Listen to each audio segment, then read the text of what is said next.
When I was going home during the winter vacation, my poor roommate didn't manage to get a train ticket. Out of kindness, I offered to let her stay at my home for the spring festival. However, she climbed into my boyfriend's bed. When the extremely cold apocalypse struck, they occupied my house, snatched away my food and supplies, they stripped me naked, threw me into the icy snow, and live-streamed my death behind the glass door.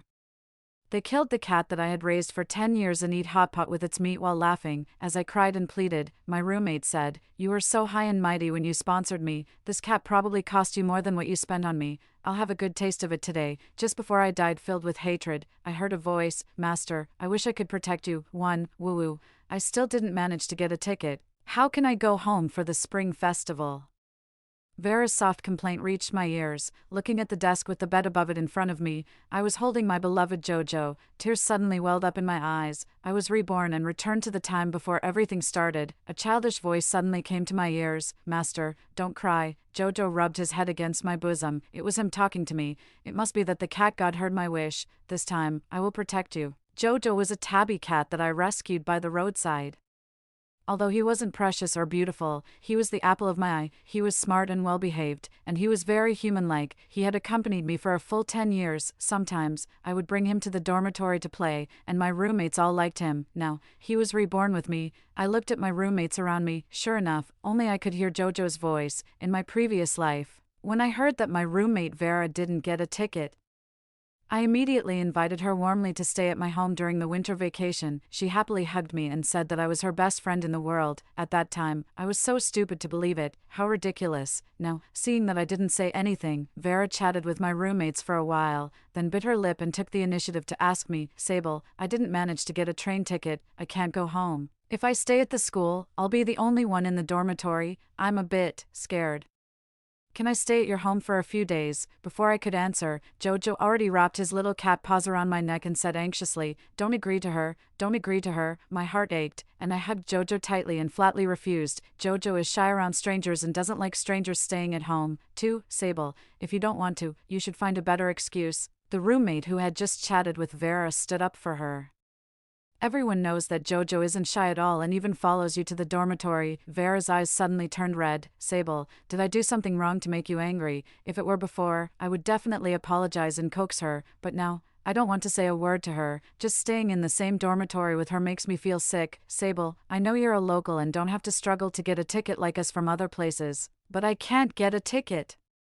I really can't go home and have nowhere to live. Your home is in the city, and the house is so big with so many rooms. Can't you just let me stay for a few days? I promise I won't make you angry and will treat Jojo well." The other two roommates also comforted her and criticized me. "Yeah, Sable, your family is so rich. You have extra rooms. Why can't you let Vera stay? You were so generous before. When did you become so stingy? You know what Vera's family situation is. Are you just using the cat as an excuse to bully the poor student?" I was so angry that my whole body was shaking. It's true that my family has the best financial condition among the roommates. Usually, I often treat my roommates to meals and give them snacks and gifts, but my kindness didn't get any gratitude or return. Instead, I only got more and more excessive demands and scolding. Why? Just because my family is well off. Am I supposed to be their bloodsucker if I don't give? Am I being stingy and putting on airs as a rich girl, looking down on ordinary people? Why, moreover, Vera is indeed a poor student, but I'm her sponsor. She's a student from the mountain area. When my parents and I passed by there, I felt sorry for this girl of my age who didn't have money to buy exercise books. After discussing with my parents, I sponsored her. I regarded her as my close friend and selflessly gave her all kinds of help. She almost enjoyed the same material conditions as me.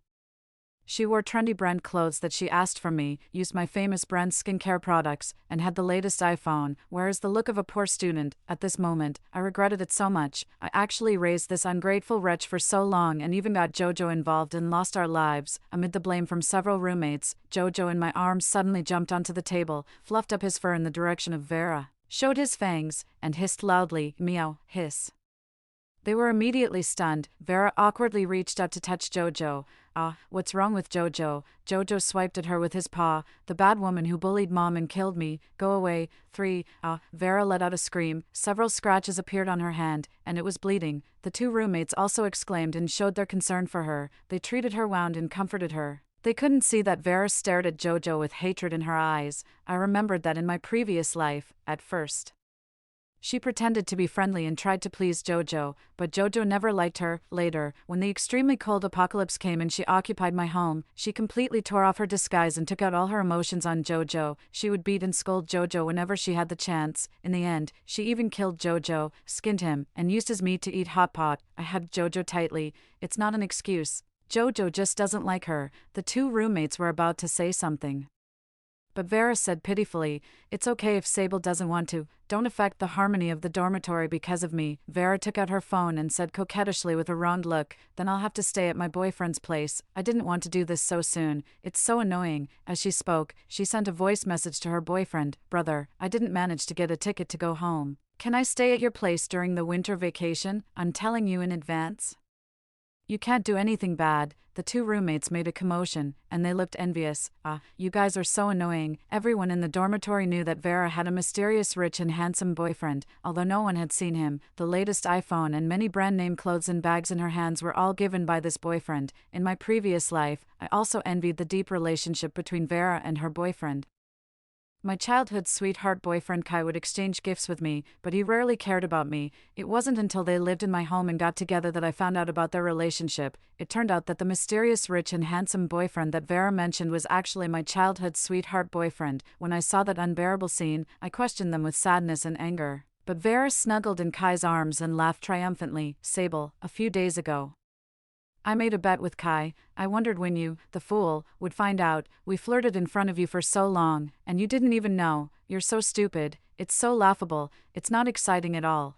No. Vera's voice was coquettish. While crying and talking on the phone with Kai, she looked at me with provocation and mockery. "I was ignorant before. No, I completely understand what it means." I didn't want to listen anymore and packed my things. I left the dormitory while holding Jojo.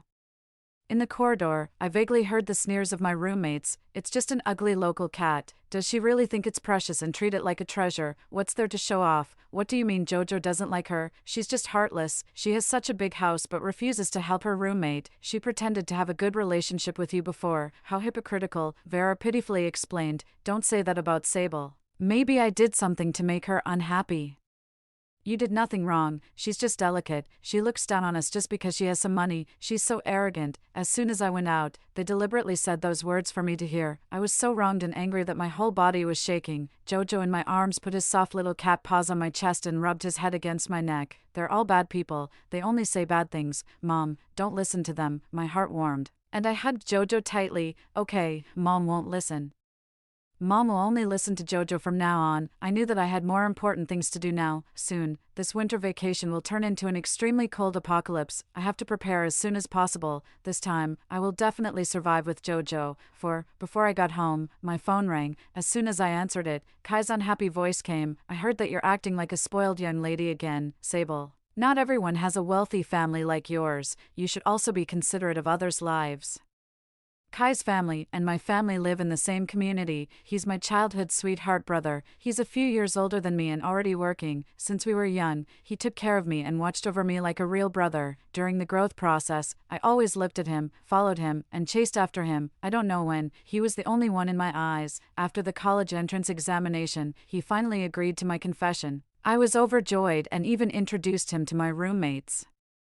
But I didn't know that he had already hooked up with Vera behind my back. They even flirted on the phone in front of me countless times. It's so disgusting. I clenched the phone tightly and gritted my teeth. "Did Vera complain to you again?" Kai was silent for a moment and said in a stern tone with an air of teaching, "What does it have to do with her? You made a mistake and you're blaming others. Sable, you're an adult now. Can't you be more sensible?" He spoke righteously, but he, without asking right from wrong, was trying to put the unwarranted blame on me. In my previous life, after I caught them in the act, Kai slowly pulled up the quilt and held Vera in his arms. He was as calm as ever and said, "Don't blame Vera. If you want to blame someone, blame yourself. You're always so high and mighty and have no femininity at all. I have no male urge for you at all." In the end, when he and Vera killed my Jojo and locked me outside in the icy snow, he showed a trace of reluctance, but after hesitating, he said firmly, "Sable, don't blame me. Without food, we can't survive. I know you love Jojo very much, but he's just a cat. His life is not as important as ours. Since you can't understand such a simple truth, you can calm down outside." He helped Vera strip me naked and threw me out. They caught Jojo, killed him, they skinned Jojo, cut his bones, and ate his meat. I hated them so much that I cried and cursed, despite the severe cold.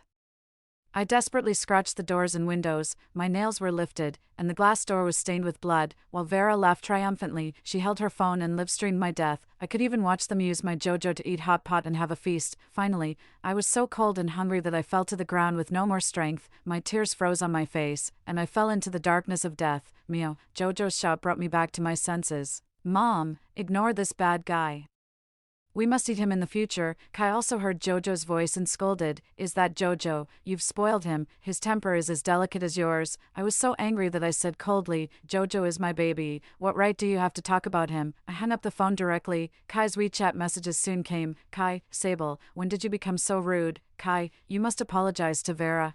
Apologize? In your dreams. I blocked and deleted him directly. 5. In my previous life, after the winter vacation started. The extremely cold apocalypse began. By the end of January, the temperature was getting lower and lower. In February, it started snowing continuously. This southern city, which was always warm, directly dropped to more than 30 degrees below zero, then 50, 70 degrees below zero, and finally, it even reached 100 degrees below zero. It lasted for more than 2 months. It still hadn't ended when I died. No one expected such a disaster. Countless people froze to death in various places, even if they were in a warm room. The lack of food became a big problem. The transportation and logistics had long been paralyzed, and it was impossible to buy anything. After the food was consumed, many people even started killing their pets, and some even killed their relatives and ate them to survive. I definitely don't want to live like that, so I have to prepare in advance. I started buying a large number of daily necessities: firewood, rice, oil, salt, warm clothes, and a large amount of coal, as well as a generator, etc. When I was buying various pet supplies for Jojo, I found that Jojo seemed to have grown a bit. He used to fit perfectly in my arms, but now he was much bigger and heavier. The short fur of the tabby cat had turned into long fur for keeping warm. I stroked him and asked, Jojo, why have you grown up and your fur has become longer? Jojo purred comfortably. It must be that the cat god heard my wish. When I grow into a handsome and tall big tiger, I can protect Mom. My heart warmed, and I smiled knowingly. Jojo, my baby, this time, Mom will definitely protect you. As I was shopping, messages on WeChat kept popping up nonstop.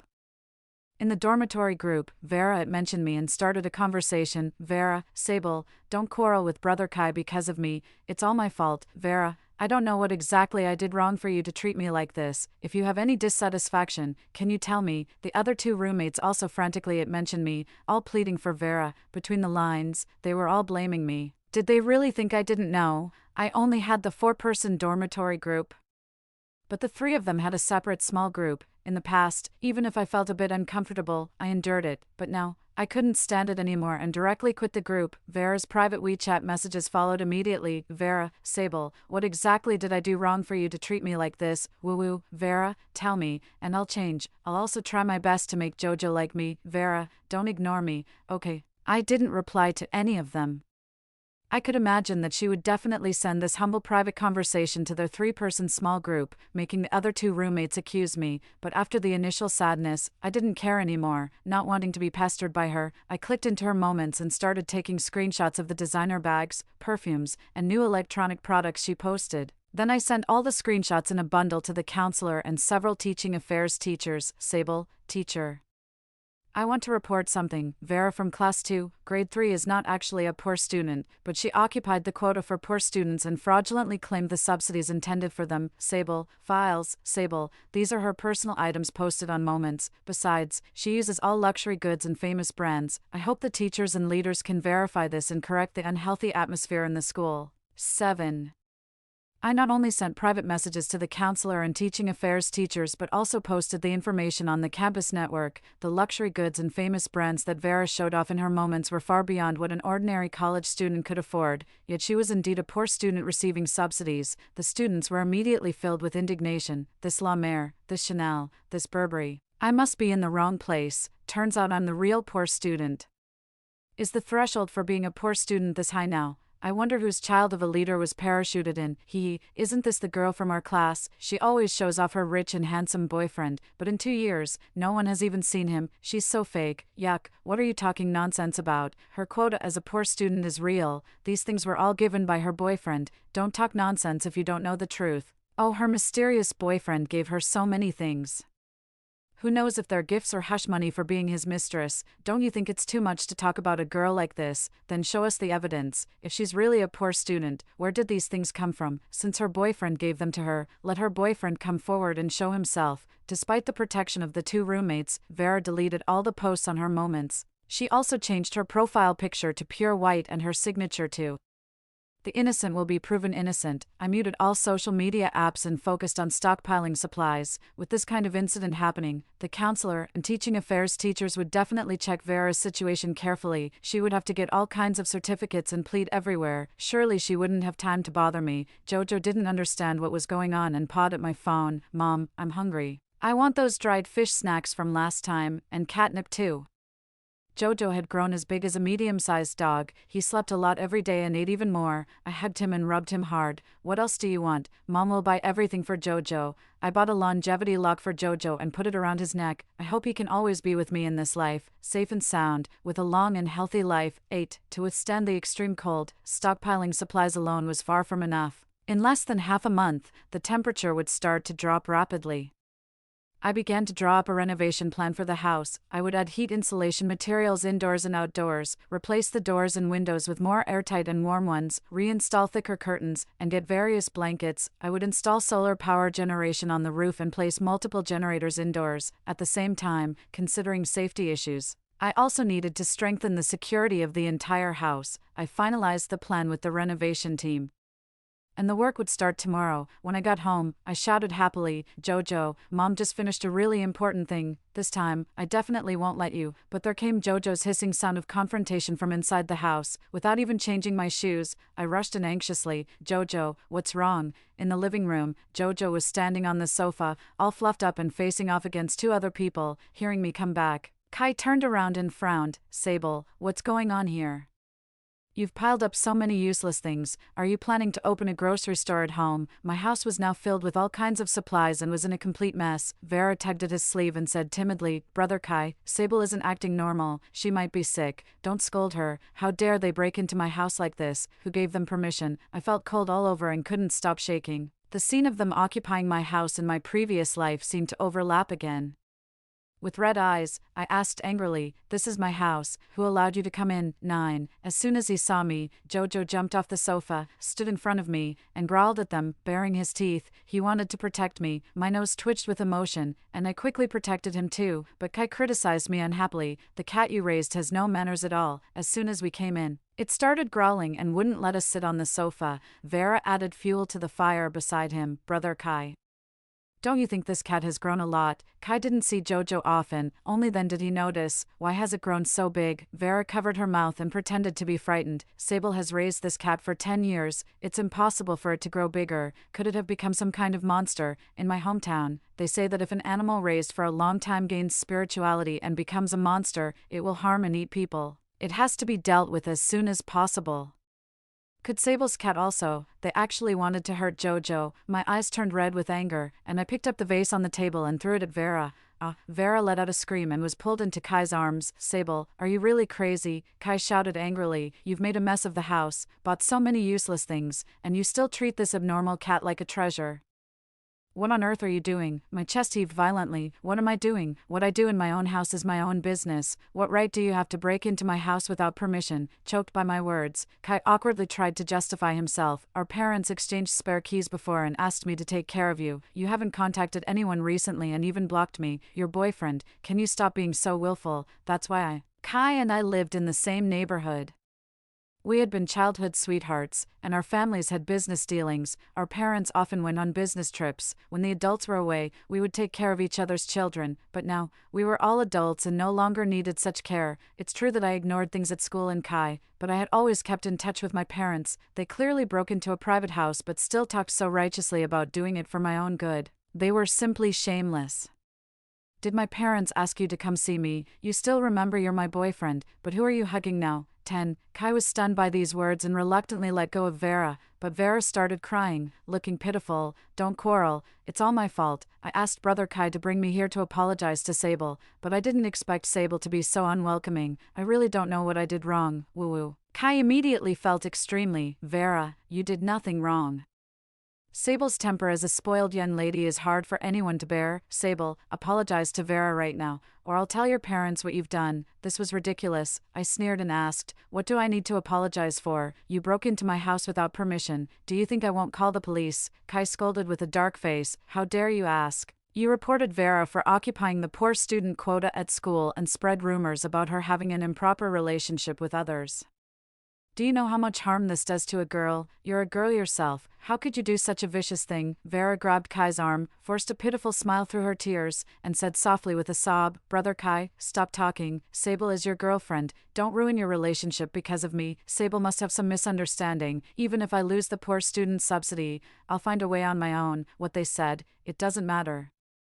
She was like a stubborn little white flower that had been battered by wind and rain but still remained pure. Kai was indeed extremely heartache. He immediately wanted to scold me again. I spoke first. I reported the matter about the poor student quota because I think Vera's quality of life far exceeds the assistance standard for poor students. Now this quota should be given to those who need it more. Besides, I never spread rumors. As for whether she has an improper relationship, since everyone is so curious about the boyfriend who keeps giving her gifts, let him show himself. Kai's face turned pale and then red. He stammered but couldn't say anything. A flash of hatred crossed Vera's eyes. Even though the two of them had been involved with each other for a long time, they didn't dare to make it clear to me easily. Vera's tuition fees were all sponsored by me, and Kai's family's business relied on my family. If their betrayal and infidelity were exposed, they would not only be despised but also lose a lot of benefits. Kai had always acted like an older brother since childhood and wanted to lecture me again. Jojo couldn't bear it anymore and let out a loud roar. Although he only looked as big as a medium-sized dog, the sound he made was no longer like that of an ordinary cat. His voice had become deeper and louder. It was like the roar of a tiger. Vera was startled and exclaimed in disgust, "Ah, monster." Kai's face also changed. Sable, what on earth have you raised? Scared by Jojo, I immediately took the opportunity to order them to leave. Kai, leave the key and get out of my house. Looking at Jojo, they could only leave reluctantly. Before leaving, Vera pretended to be concerned. Brother Kai, do you think this monster will hurt Sable? Should we call the police? She clearly knew how important Jojo was to me. She did it on purpose. I slammed the door shut. Kai didn't return the key to my house. He claimed he was taking care of me on behalf of my parents. Kai was a man, and I didn't have any suitable weapons at hand. I was also worried that they would hurt Jojo, so I had to let it go. I slumped to the ground, hugging Jojo tightly. A sense of despair filled my heart. What should I do? Kai almost never used the spare key to my house, and I actually forgot about it. Was I doomed to be exploited by them again this time? 11. Jojo comforted me. Mom, don't cry. They're bad. I hugged him tightly. Yeah. Mom is just worried about Jojo. I'm afraid they'll hurt you. Jojo stood up on his hind legs, hugging my neck like a child. Don't be afraid. The cat god will help me. I've grown up and will be able to protect Mom soon. Hugging the warm Jojo, I buried my face in his soft long fur, listening to his happy and relaxed purring. I gradually calmed down. Jojo, this time, Mom will definitely protect you well too. 12. Time was running out. After talking to my parents on the phone, I started checking our other properties. Finally, I found a small villa on the outskirts of the city. Because of its remote location, this small villa had more independent and complete living facilities. It had an independent power generation and water supply system, and it was equipped with underfloor heating and a fireplace. The roof was more suitable for installing solar panels, and there were 2 full floors of basements. Obviously, it was more convenient to renovate. I contacted the construction team overnight and asked them to go there for renovation. The next day, I left home with Jojo and went to the villa. I also hired a cargo delivery service to transport all the supplies there. The following days were very hard for me. I hired 2 groups of workers to work day and night, and I kept following up on the decoration and renovation progress. I added even more heat insulation materials to the entire villa, several times more than normal. I bought blankets, charcoal, and all kinds of warm items without hesitation. Besides being warm, the doors and windows also had various reinforcement and safety measures. After the experience of Kai breaking into my house last time, I also bought a lot of suitable weapons. The renovation team and workers all found it strange, but no one would believe that an extremely cold apocalypse was coming. I could only tell them that there would be a snow disaster this winter, and it would be extremely harsh. They must stock up on enough food and pay attention to keeping warm. Some of them listened, but most of them just laughed at and looked down on me. I couldn't do much. I could only anonymously post some reminders online, but almost all the comments below mocked me for having apocalyptic delusions. I could only put down my phone in frustration. After all, even my parents didn't believe what I said. How could strangers easily trust me? Fortunately, they had promised to come back a few days before and spend the spring festival with me. In my previous life, I was too busy struggling to survive to contact my parents. This time, our whole family would definitely survive. More than 10 days later, the renovation of the villa was finally completed. My parents also flew back. As soon as they entered the villa, they were shocked. Fortunately, although they didn't believe in the extremely cold apocalypse I described, they were willing to accompany their daughter in this crazy endeavor. 3 days after the villa's renovation was finished, the temperature began to drop. At first, it only dropped to 10 degrees below zero. Although this was very unusual for this southern city, it wasn't overly strange. After that, the temperature started to plummet rapidly. All the media, platforms, and the internet were discussing the abnormal weather this year. Only then did my parents completely believe what I had said. When the temperature dropped to 30 degrees below zero, in the city without collective heating installations, there were already cases of illness, injuries, and deaths. The government issued warnings, dispatched rescue teams, distributed survival supplies,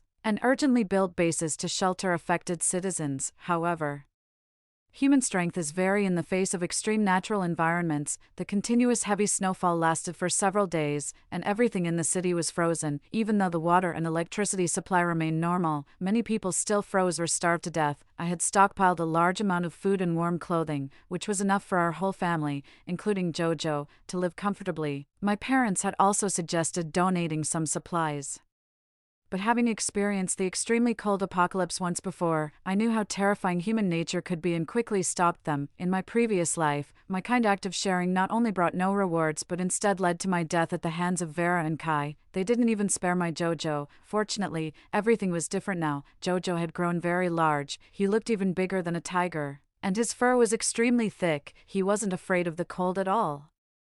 He often rolled around in the snow and even complained that the indoor temperature with the heater on was too hot. Thankfully, I had stocked up enough cat food to feed him with no problem. Outside, it was a world of ice and snow, and death and hunger swept through everyone, but our family huddled in this warm villa, enjoying steaming hot delicacies. Just when I thought everything was going smoothly, the surveillance video on my phone issued an alarm. My heart tightened. When I opened it, I saw that someone had entered the house where I used to live. Before I left, I had installed surveillance cameras there. Now, the people captured in the surveillance footage were Kai and Vera, whom I hadn't seen for a long time. 14. They were all wrapped up warmly. As soon as they entered the house, they turned on the heater and started searching for supplies everywhere, but all the supplies in that house had already been moved away by me. When they couldn't find anything, they started blaming each other. Once they felt warmer, they began to fiddle with their phones anxiously. I watched them coldly and took them out of my blacklist. Sure enough, my phone rang immediately, and I answered the call. Kai was surprised for a moment. Sable, you answered the phone. Where are you? Seeing that I didn't answer, Vera beside him said anxiously, Sable, I wrongly blamed you before. It was all my fault. Where are you? Do you have any food?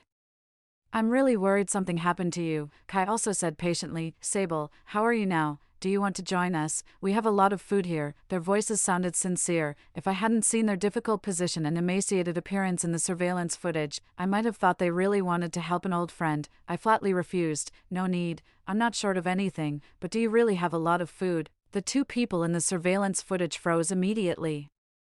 Kai completely dropped his pretense and asked angrily in an impatient tone, Sable, did you know this was going to happen? Where are all the supplies you bought before? Where did you hide them? I sneered. What does that have to do with you? Kai was enraged and was about to scold me, but I hung up the phone. He could only rage helplessly in the surveillance footage. Vera said beside him, it would be great if her cat was here. That cat had been growing bigger and bigger before.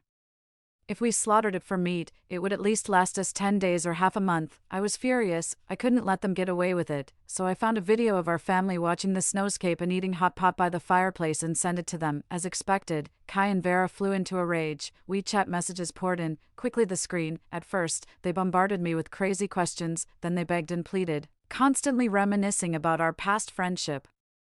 But in the surveillance footage, they had already started cursing at me. This bitch, she knew about this long ago but didn't say anything. She wanted to kill us. Exactly, that bitch, she dared to do that before. Was she trying to distract us? Brother Kai, do you think she really knows about us? Kai frowned and didn't say anything. I turned on the voice function of the surveillance camera. You sound so nice in your WeChat messages. Did you ever think that I could also hear what you said in my house? The two of them were embarrassed and flustered. Then, they became even angrier and simply completely broke off all pretense. Sable, don't be too happy. Why should you be able to live comfortably while we're freezing and starving? Do you think you can hide forever? Others may not know which houses your family owns, but I'll figure it out sooner or later. I'm going to post this video online right now. What do you think those people who are almost freezing and starving to death will do when they see you showing off and feasting? I didn't expect them to do this and was immediately worried. Kai, how dare you? Kai said viciously. I'll also tell them that you knew everything but secretly hoarded supplies for yourself, didn't tell anyone, and caused everyone's death. 15. At this moment, I deeply regretted sending that video. Although the current outdoor temperature had dropped to 50 or 60 degrees below zero, people who could withstand the cold could still move around outside fully equipped. Kai indeed immediately posted the video online. In his caption, he portrayed me as a wealthy girl who had known about the apocalypse in advance but was selfish, only hoarded supplies for herself to survive, and was now happily eating hot pot and showing off. Mocking everyone else, this instantly ignited public anger. The comments were full of people cursing me, threatening to dox me, and some even directly said they would form groups to rob me of my supplies. They guessed my location based on the outdoor environment in the video. The most terrifying thing was that some comments actually guessed it right. Fortunately, all snowscapes looked similar, so no one could be sure exactly where I was. I was terrified. After witnessing human nature during the apocalypse, I had no doubt that they would loot all my supplies, then kill our whole family, and maybe even eat us, and it was only a matter of time before they found this place. I had to find a way to survive with my family. 16. Kai knew roughly where my family's houses were located. He was the first to arrive. He came with Vera in a pickup truck, accompanied by several tough-looking men. They came prepared. When they reached my villa, they took out crowbars, pickaxes, and other tools and started destroying the fortified courtyard and gate. With just over 10 days of rushed construction, it was hard to make everything as strong as a fortress. In the low temperature, my electric fence had already stopped working. I could only watch helplessly as they breached the outer courtyard and started smashing the door. I huddled tightly with my parents, too scared to make a sound. The moment the door was smashed open, a huge creature roared and pounced out. Roar, Jojo, now bigger than a tiger, easily knocked down the people in the front. They were terrified. Monster, Jojo wasn't afraid of the cold, and he was big, strong, and agile. Humans were no match for him at all. Seeing him effortlessly take down several people and scare the rest into retreat, I finally let out a sigh of relief. They even started blaming Kai and Vera for leading them here. The scar-faced leader roared angrily. You didn't say there was such a monster, damn it. There's no heat in this house at all. There's no one here, just this monster. Did you do this on purpose to screw me over? Kai didn't dare to say a word. Vera explained anxiously. Jace, this is her cat. I don't know why it's like this. Jace sized them up for a moment and barely believed them. He cursed. Damn it. With this monster here, how are we supposed to get in? Then he signaled to his subordinates behind him. Bring the weapons. The subordinate went back to the truck and came out holding a long, black object. It was a gun. My heart seemed to stop beating. 17. I shouted desperately, Jojo, come back. After learning that our location might have been exposed yesterday, I turned off the heating on the ground floor of the villa. I moved all the supplies to the basement. The basement was an area I had designed to be used when the temperature dropped to 70 to 100 degrees below zero. In such extreme temperatures, with the fierce wind raging on the ground, only the basement could provide some warmth. Due to this incident, the basement had to be used ahead of schedule. My parents and I hid in the basement and watched the outside through the surveillance camera at the door. When I saw the dark muzzle of the gun pointed at Jojo, I couldn't hold back anymore. Despite my parents' intercept, I ran from the basement to the ground floor. In the biting cold wind, I shouted in horror, Jojo. The cold trigger was pulled. Tears streamed down my face uncontrollably. But I didn't hear the expected gunshot.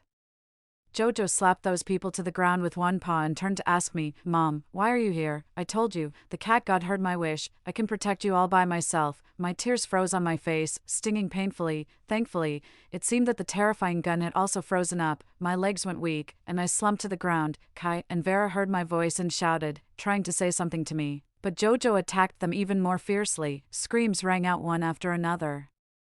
Although I had told Jojo not to kill anyone, I couldn't be sure about other injuries. In the end, Jojo chased all of them away. 18. Mom, I chased those bad guys away. Jojo can finally protect you. Jojo turned around and pounced on me excitedly.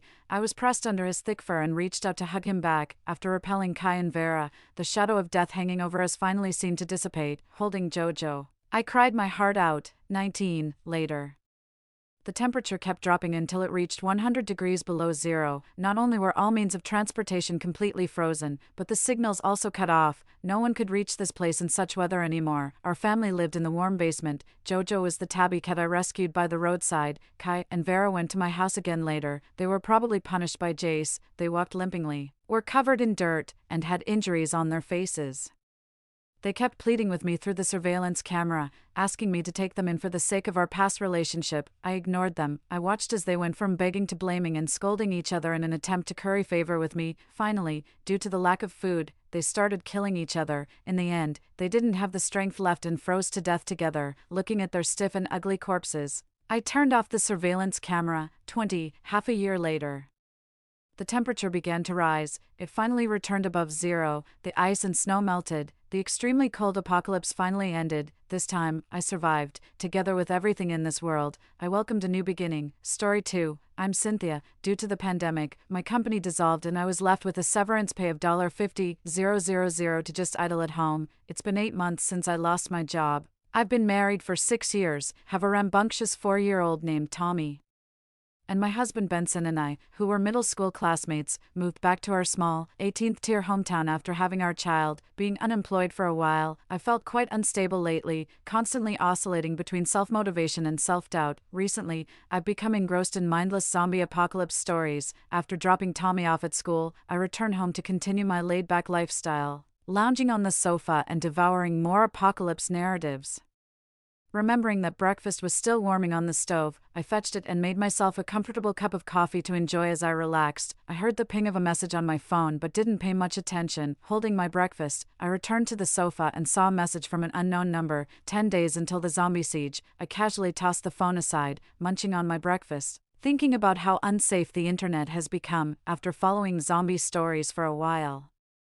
Someone had leaked my personal information. My idle day ended when I went to pick up Tommy from school, and then the busier part of my day began. My husband Benson works in e-commerce operations. He's usually very busy, but his income is quite substantial for our small town. Last night, October 20th, marked the first day of the Singles' Day shopping festival, and Benson didn't get home until after 3 a.m. This morning, he slept in while I, after dropping Tommy off at school, felt uneasy, as if something was about to happen. Sometimes, you just have to admire a woman's intuition. When I got home, my phone pinged again with a message from the same unknown number as yesterday. 9 days until the zombie siege. Receiving messages 2 days in a row was annoying. I tried to call back, wanting to ask if they had nothing better to do, but the number was unreachable, reported as invalid. After trying 3 more times with the same result, I felt bewildered. Quickly grabbing my tablet, I searched for any official announcements or trending news on major platforms, but after 2 hours, I still hadn't found anything useful. This didn't calm my nerves, it only heightened my anxiety. Checking the funds on my phone, we had nearly $2, 1 million.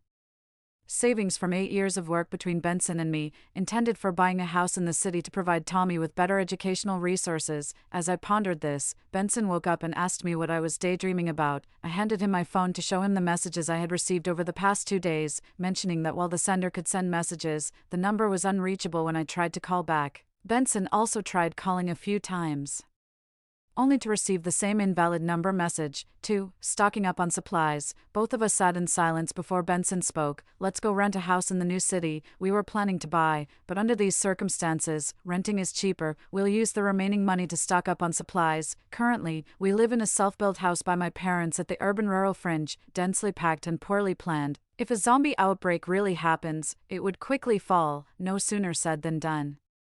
While Tommy was still in school, we drove to the newly planned city district, where many new apartment complexes are located. Due to ongoing construction of surrounding facilities, occupancy rates were low, with most waiting for the completion of these amenities. We headed straight to a real estate agent and specified our needs. Hello, we want to rent a place. It needs to be on the top floor, over 180 square meters, preferably with 1 apartment per elevator or 2 at most, with good security including card access for the elevator. If it suits our needs, we can make a decision today. Upon hearing that the deal could be sealed today, the broker immediately prepared the documents and keys, mentioning, "This requirement isn't tough. This area is a new town, mostly purchased by investment buyers for rental purposes." During the property tour, the sales agent briefly shared details about the apartment. This property is developed by a state-owned enterprise, The occupancy rate in the complex is currently only 23%. It's on the top floor, the 21st floor, with 2 apartments per floor. The built-up area is 253.65 square meters, decorated in a minimalist Nordic style, fully furnished and equipped with appliances, ready for immediate move-in. The apartment perfectly met our needs, without bargaining. We paid a deposit for 2 months and a month's rent up front, totaling 15,000 yuan. Although it's in the urban area,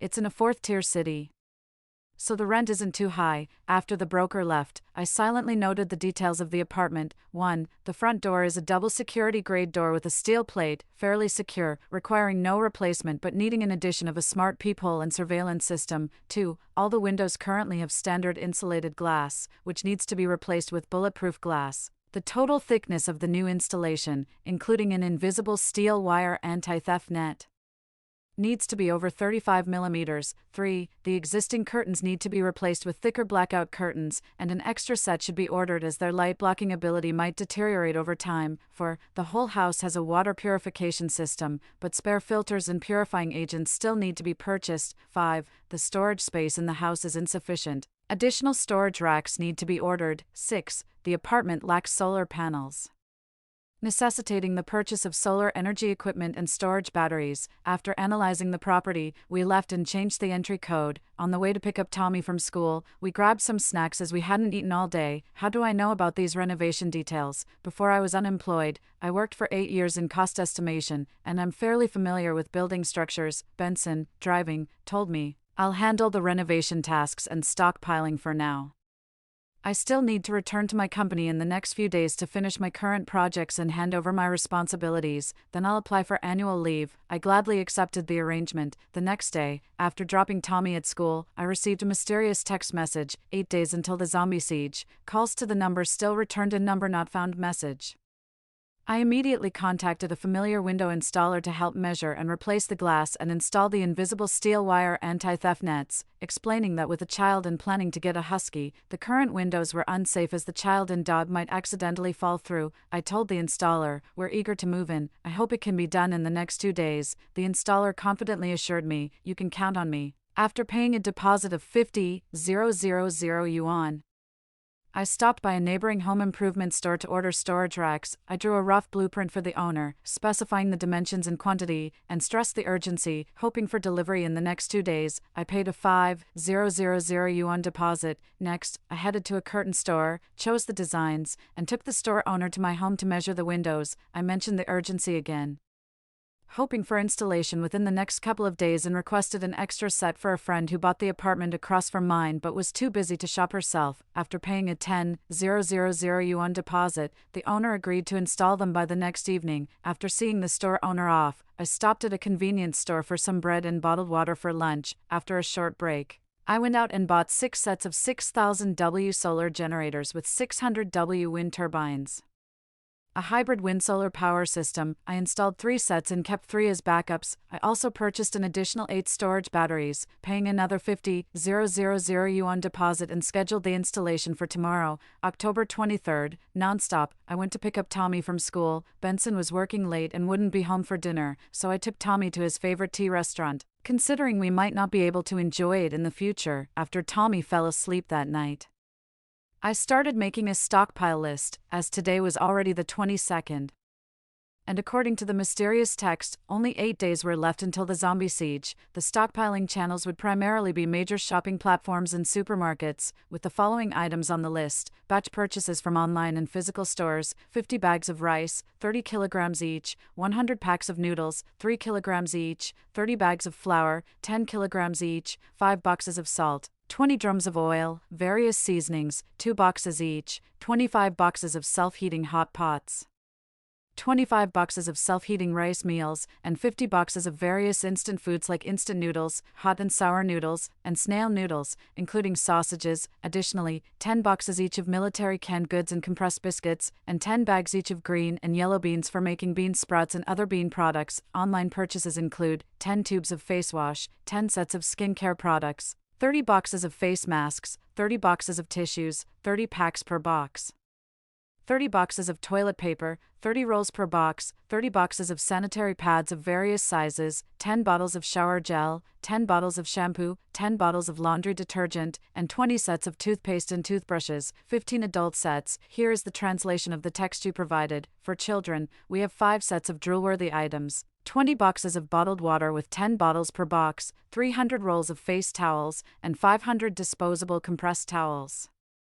We've also stocked up on 100 packs of various types of garbage bags with 4 rolls per pack, 10 boxes of family planning supplies, 30 bags of hand warmers, 5x 420L water storage barrels, and 5x 200L water storage barrels. Online purchases include 5 drones, 3 telescopes, 2 high-power telescopes, 10 Bluetooth speakers, 10 flashlights, 7 electric heaters, 7 fans, 5 air purifiers, 10 hot water bags, 50 power banks, 2 radios, 10 high-definition surveillance cameras, 5 electric water heaters, 10 sets of beddings, 6 sets of quilts, 10 USB drives, and 2 computers. Already had 2 tablets, already had 2, purchased from physical stores, 30 packs of cigarettes, 30 lighters, and we will be living with my in-laws and brother-in-law, 20 boxes of candles, 15 boxes of matches, 10 boxes of smokeless charcoal, and 10 boxes of various types of batteries, 2 refrigerators. We already had 1. Purchases from the pharmacy include 15 boxes each of antibiotics and medicines for colds and fevers, for both adults and children, 10 boxes of alcohol, 50 bottles of vitamin C effervescent tablets, 30 rolls each of medical gauze and bandages, 20 packs of medical masks, 8 for adults, 2 for children, 18 anti-poison masks, 15 for adults,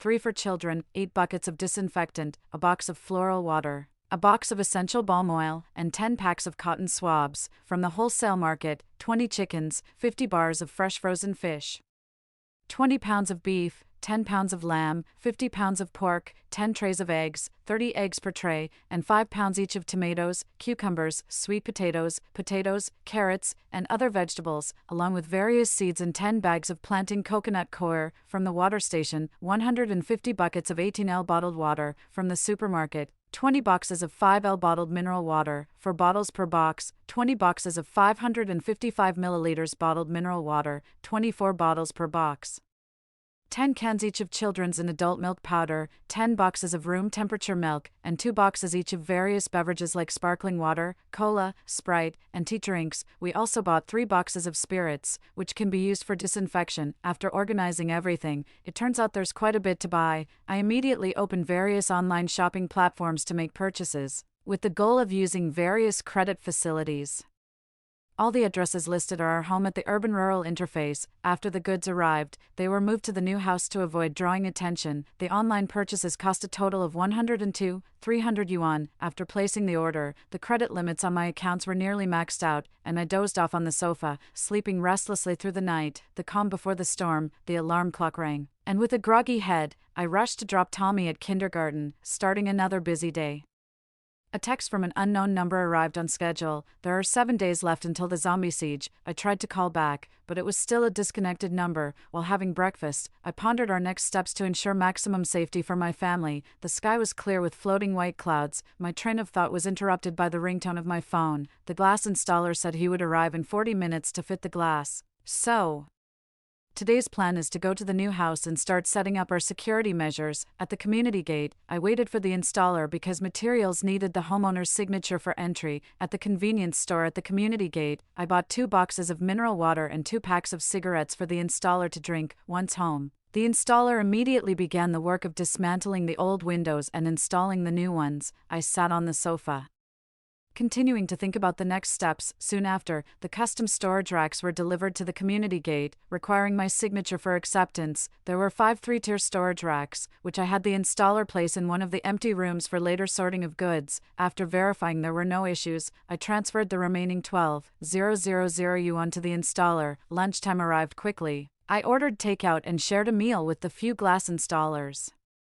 Benson called to check on the situation and mentioned he had confirmed his annual leave starting on the 26th. After lunch, the installer continued his work until 4 p.m. when the work of installing the glass and cleaning up the site was completed. After ensuring there were no quality issues, I paid the remaining 150,000 yuan I casually mentioned to the installer. It seems like the COVID situation is getting serious again. Stock up on food and try to take fewer projects for now.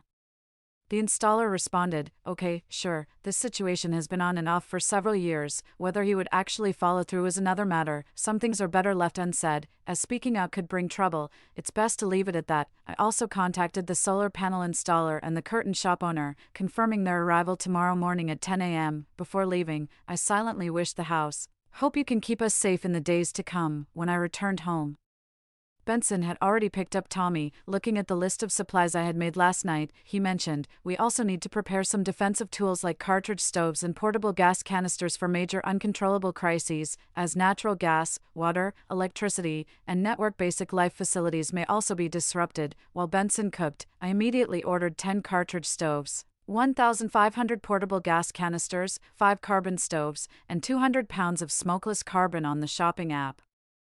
I also ordered 200 boxes of water purification tablets, which can be used to purify rainwater after a water outage. Seeing walkie-talkies promoted on the shopping page, I casually added 6 to the cart, along with 5 heavy-duty drones, 2 3000W camping power sources, and 2 folding solar panels for camping power sources. I also added some items for Tommy, books, toys, and clothes for ages 6 to 10 for all seasons, buying a set of each. After dinner, Benson and I took Tommy to the supermarket and ordered 2 645L double-door refrigerators and 3 portable air conditioners, scheduled for delivery to the new house the next morning. Thinking of the need to stock up on a large amount of supplies, all the furniture and appliances in the new house were already complete, including kitchen appliances, pots and pans, bedding, and clothing. We planned to move the items we were currently using directly there tomorrow. On the way, we stopped at a Lego store and picked out 10 Lego sets. The next day was the weekend. I woke up around 9 a.m., still receiving a message from an unknown number. There are 6 days left until the zombie siege. Benson dropped Tommy off at his grandmother's and then went to work. After having breakfast, I rushed to the new house. The refrigerator and portable air conditioner had already been delivered, and the solar panel installer had arrived at the entrance of the community. After signing the necessary documents, I headed to the new house with them. Soon, the curtain installer also arrived. Seeing all the installers busily setting things up in the house gave me a great sense of security. The refrigerator was connected to the power supply and tested without any issues. I paid the remaining 15,000 yuan balance, and the installer then left. I reminded him, "It seems the situation has worsened recently. It might be wise to stock up on some food." I went up to the rooftop to check on the solar panel installation and took the opportunity to examine the structure of the roof. The parapet was 8 meters high, which meant it was not easy to see inside from outside, making the rooftop a usable space. 2 hours later, the installation of 3 wind and solar hybrid charging panels was completed. The installer explained, "These are photovoltaic generators. In case of a power outage, they can even keep the refrigerator running to ensure the food doesn't spoil." The remaining 3 sets were stored in a storage room. The installer conducted a power test on the solar panels 3 times to ensure there were no issues, and the curtains were also successfully installed. I paid the remaining balance of 100,000 yuan, and while the installer was packing up his tools, I again reminded him, "The situation seems to have worsened recently. Stock up on some food." I immediately found 2 housekeepers through a local app to come and clean the house. It wasn't that I was lazy, but there were still many things that needed to be done. On WeChat, I discussed with Benson about having dinner at my parents' place tonight to tell them about the situation and ask them to pack some clothes to move to the new house tomorrow. Then, I messaged Hanson's younger brother, who works in the provincial capital, to take a leave of absence today and buy a high-speed train ticket to come back tomorrow. Why didn't I inform my parents? Because they had passed away in an accident when I was in middle school. My phone kept receiving pickup codes for parcels from the courier station. The parcels I had ordered over the past few days had arrived one after another. During dinner, Benson solemnly told my parents about the impending zombie apocalypse. They dismissed it, saying, "That's ridiculous. You young people watch too many movies and think up all sorts of nonsensical things." After much persuasion from Benson, my parents agreed, albeit skeptically, to temporarily move to the new house. I arranged to help them move their luggage tomorrow afternoon. After completing the task and while returning home with Tommy, I sent a message to Tommy's teacher. "Hello teacher, Tommy will be absent for a week due to a slight fever and cough. He will return to school once he's better." I then went to pick up the parcels I had ordered. Despite being prepared, I was still surprised by the sheer volume of packages. Benson made 4 trips back and forth in a regular 5-seater sedan to bring all the parcels home, storing them in the living room on the ground floor. Benson had wrapped up his affairs in advance and would start his annual leave tomorrow. He had rented a small box truck online, paid for 5 days in advance, and would pick up the truck tomorrow to start moving by ourselves without hiring a moving company since we were not moving any large furniture or appliances. Lately, I haven't been sleeping well, with restless, intermittent dreams making me groggy every morning. After breakfast, I took Tommy to his grandparents' house, and my husband went to pick up the rented truck. Hansen also messaged in the WeChat group that he was on the high-speed train and would be home in about 5 hours.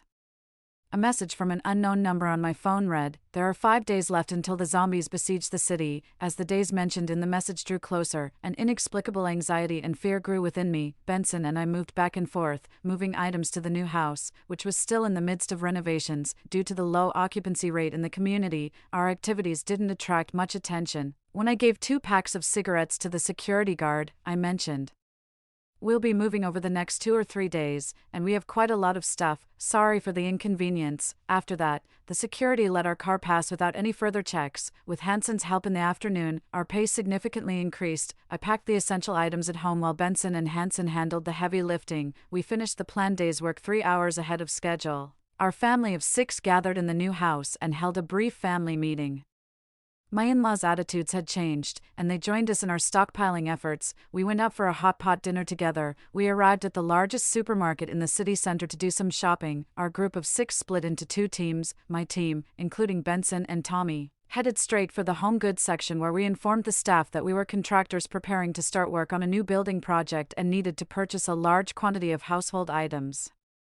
The staff immediately contacted the duty manager who, after reviewing our list, asked if we needed delivery. We declined, requesting only that the items be sent to the underground parking garage where our site's truck could pick them up. Benson exchanged contact details with the manager, who then arranged for the procurement of our supplies: 1,000 sets of disposable underwear, 10 bedding sets, 10 down quilts, 5 summer quilts, 20 pairs of cotton shoes, 20 pairs of slippers, 30 sets of thick homeware, 30 sets of seasonal homeware per person, 15 military coats, 500 vacuum bags of various sizes, 5 alcohol stoves, 30 boxes of solid alcohol, 50 boxes of tea, 100 boxes of coffee, and 20 boxes of wet wipes. The other team, which included my in-laws and Hansen, was in charge of fresh and frozen items. They, too, approached the staff with a list that needed to be packed: 50 kilograms each of frozen meat, 30 kilograms of pork loin, 30 kilograms of beef rolls, 30 kilograms of mutton rolls, 50 kilograms of hot pot meatballs, and 80 packets of hot pot seasoning. These were to be packed and sent to the underground parking garage for us to transport back to the site ourselves. After leaving their contact information, the staff went to prepare the order while my in-laws filled 3 shopping carts with additional items they needed.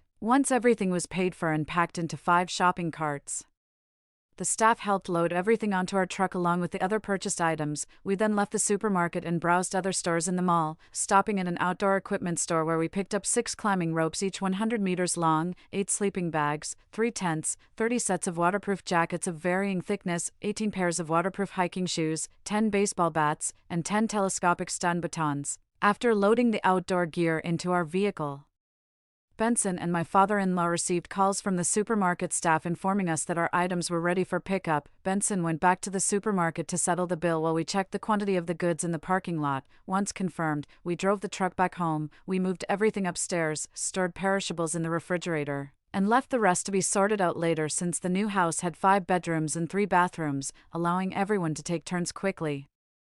After planning a full medical checkup at the hospital for the next morning at 9 a.m., everyone went to their respective rooms to sleep. Before bed, we ordered several years' worth of clothes and shoes for Tommy. Benson and I stayed with Tommy in the master bedroom with an attached bathroom, while my in-laws stayed in another room with a bathroom, and Hansen took the secondary bedroom. For the calm before the storm, I had another restless night of sleep, but unlike previous vague dreams, tonight's dreams were becoming disturbingly clear, which only added to my unease. On the way to the hospital, my phone received a message from an unknown number stating, "For days until the zombie siege." This made me think of the increasingly clear dreams, but I comforted myself thinking it was just a result of daytime thoughts influencing nighttime dreams, and there was no need to panic. Fortunately, the medical checkups revealed no major issues, except my mother-in-law had slightly high blood pressure, and I had some stomach issues, for which we got some medications prescribed at the hospital. After leaving the hospital, we visited every pharmacy we passed to purchase medications from the list we had prepared. We also stopped at every convenience store to buy various sizes of bottled water and different beverages,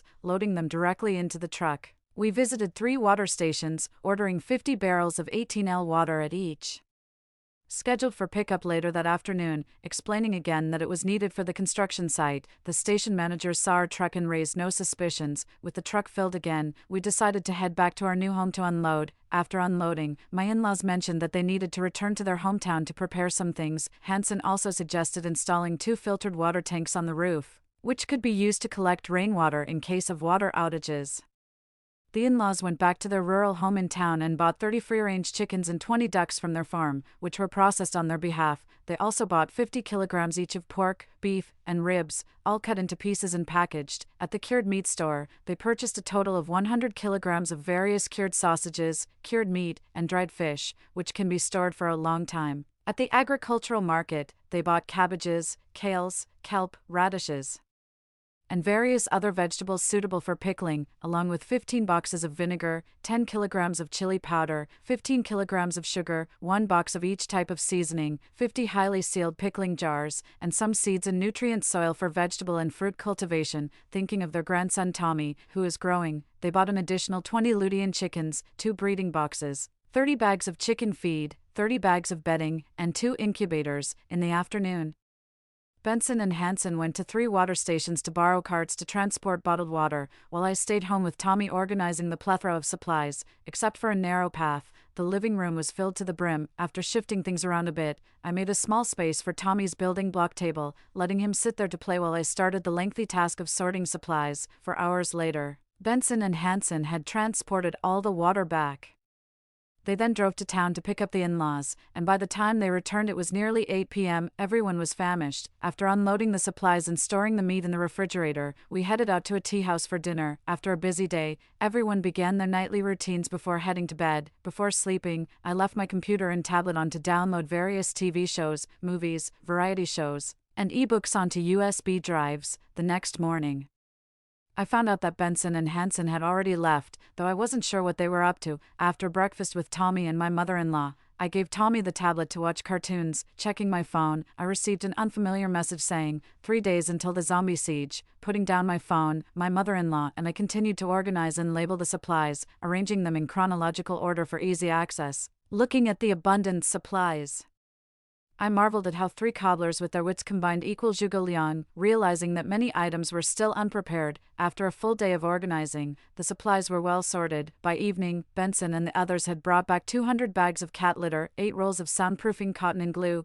5 rolls of an electrified fence for security windows, 2 foldable treadmills, some dumbbells, and other fitness equipment. They also managed to procure some mysterious G-grade tools, 5 steel ball crossbows, 40 boxes of steel balls, 2 crowbars, and 2 sets of repair tools, which could be life-saving. They also rented an off-road camper van, filled it with fuel, and parked it in the underground parking lot as a backup plan. From then on, we decided not to go out unless absolutely necessary. On the way to the hospital, he suddenly twisted, sat up, and his neck turned 180 degrees, his eyes turned a deep gray, and he bit the person who was taking him to the hospital. The vehicle swerved and crashed into a flower bed on the roadside. The comment section exploded immediately, with everyone proclaiming, "The apocalypse has come." I woke up from another restless sleep to a message from an unknown number stating, "There is only 1 day left until the zombies siege the city." I tried calling back, but it was still a disconnected number.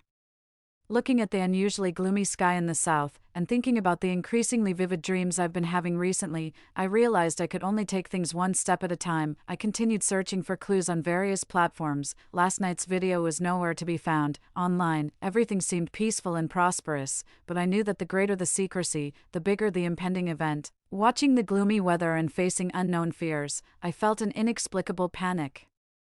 The answers seemed on the verge of revealing themselves. Watching Tommy happily running around, I worried about how to keep him safe if society collapsed and we had to face the darker aspects of humanity. Benson, sensing my mood, took my hand and said, "Cynthia, don't be afraid." He embraced me and added, "As long as the family is together, no matter what happens tomorrow, we will protect our home and Tommy." He always had a way of making me feel safe. He kissed me and led me to the sofa for coffee. A notification sound alerted us. The zombies have begun to siege the city. The outbreak was now in full swing, and our days of peace were numbered. Things were moving faster than expected. Every channel on TV was reporting about a newbie virus flu, urging everyone to stock up on supplies and to isolate at home. The known modes of transmission were bites and scratches, and any such injuries had to be reported to the community online.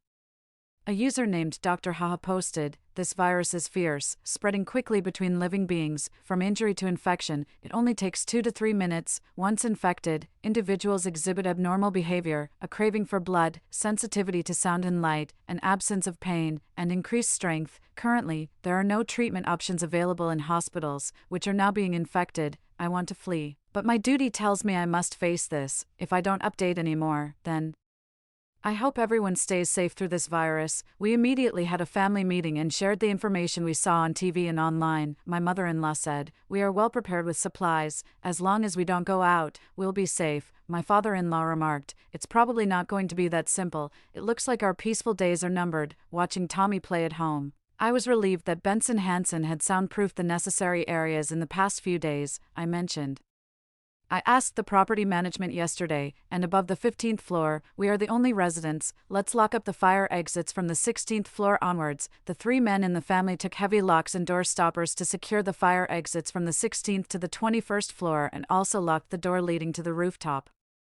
We plan to shut down the building's elevator tomorrow depending on the situation and scatter some renovation debris at the entrance to create the illusion that the building was uninhabited. The news on TV kept repeating, "The virus situation is uncontrollable. The public is urged to patiently stay at home and not venture out unless absolutely necessary. Please trust that the state will not abandon any citizen." Scrolling through social media, I saw that supermarkets were overcrowded as everyone was frantically stocking up. From this moment, we began taking turns to keep watch at night. This disaster had truly arrived. Benson and I teamed up, while my father-in-law paired with Hansen. My mother-in-law was in charge of taking care of the family's daily needs and slept with Tommy at night, so she didn't participate in the night watch. Tonight, Benson and I began our shift. We sat by the frosted window.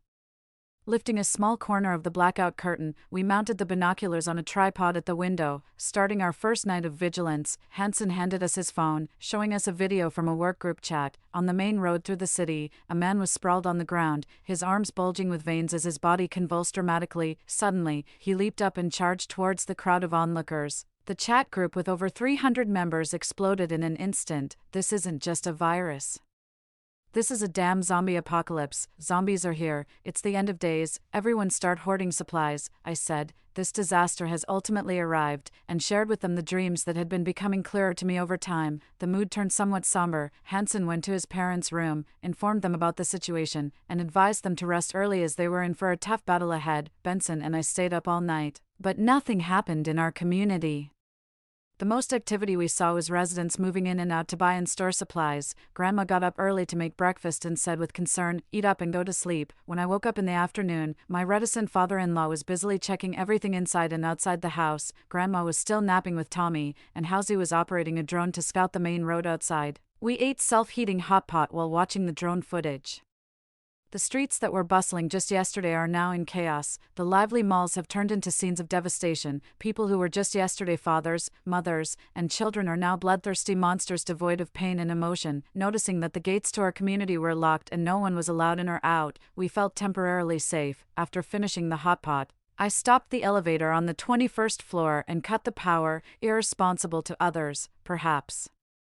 But in such critical times, we had to prioritize our own safety. After all, human nature is fundamentally selfish. Benson started running on the treadmill. Housie and my father-in-law went to rest to gather energy for the night watch. I stayed with Tommy, feeding the chickens while Grandma started planting some vegetables and fruits on the balcony. We didn't dare to plant on the rooftop just yet, not knowing how things would turn out, so we started small on the balcony. The TV and radio stations continuously broadcasted, "The virus is out of control. We urge everyone to stay home and wait patiently, avoid going out unless absolutely necessary, and trust that the nation will not abandon any of its citizens." On the first day of the outbreak, the internet and utilities were still functioning. Suddenly, there was pounding at the community gate. I quickly sent Tommy to play with his blocks, and Benson stepped off the treadmill and went to the balcony. A young man was desperately banging on the gate, cursively demanding the security guard to let him in. Soon, 2 people who appeared to be his parents ran out from the opposite building. His mother was pleading with the security guard, who hesitated but eventually took out his keys and said, "Come in, but don't wander around. Go home and stay there, and report any issues immediately." Through my binoculars, I clearly saw faint bloodstains on the man's sleeve.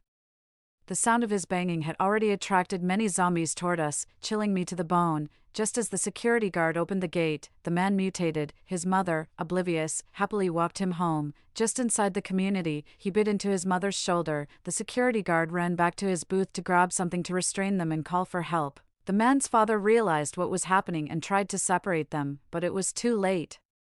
His wife was already showing signs of mutation. The man, heartbroken, kept looking back as he ran home, witnessing his family die before his eyes, a painfully despairing sight. The security guard kept dialing the busy emergency line, unaware of the mutating mother and son slowly approaching him. Amid his screams, I put down my binoculars. Today is November 6, 2055. 7 days since the outbreak fully erupted. The situation is somewhat better than expected. Electricity, water, and communication are still operational. I'm recording these events in my journal. An air raid siren sounded, urging, please stay at home and wait patiently. The nation is making efforts. We will not give up on any citizen. Our family was behind the curtains, watching the helicopter in the sky. After turning off the broadcast, 5 packages of supplies were dropped into the garden of our residential area. I looked down at the mother and son along with the security guard, who had been exposed to the scorching sun for 5 to 7 days. They were frantically searching for the source of the sound. From a corner of the curtain, we saw a woman on the 16th floor across from us. She was holding a piece of clothing with a Bluetooth speaker wrapped inside it with tape. Minutes later, she threw the piece of clothing in the opposite direction, and the Bluetooth speaker inside started playing.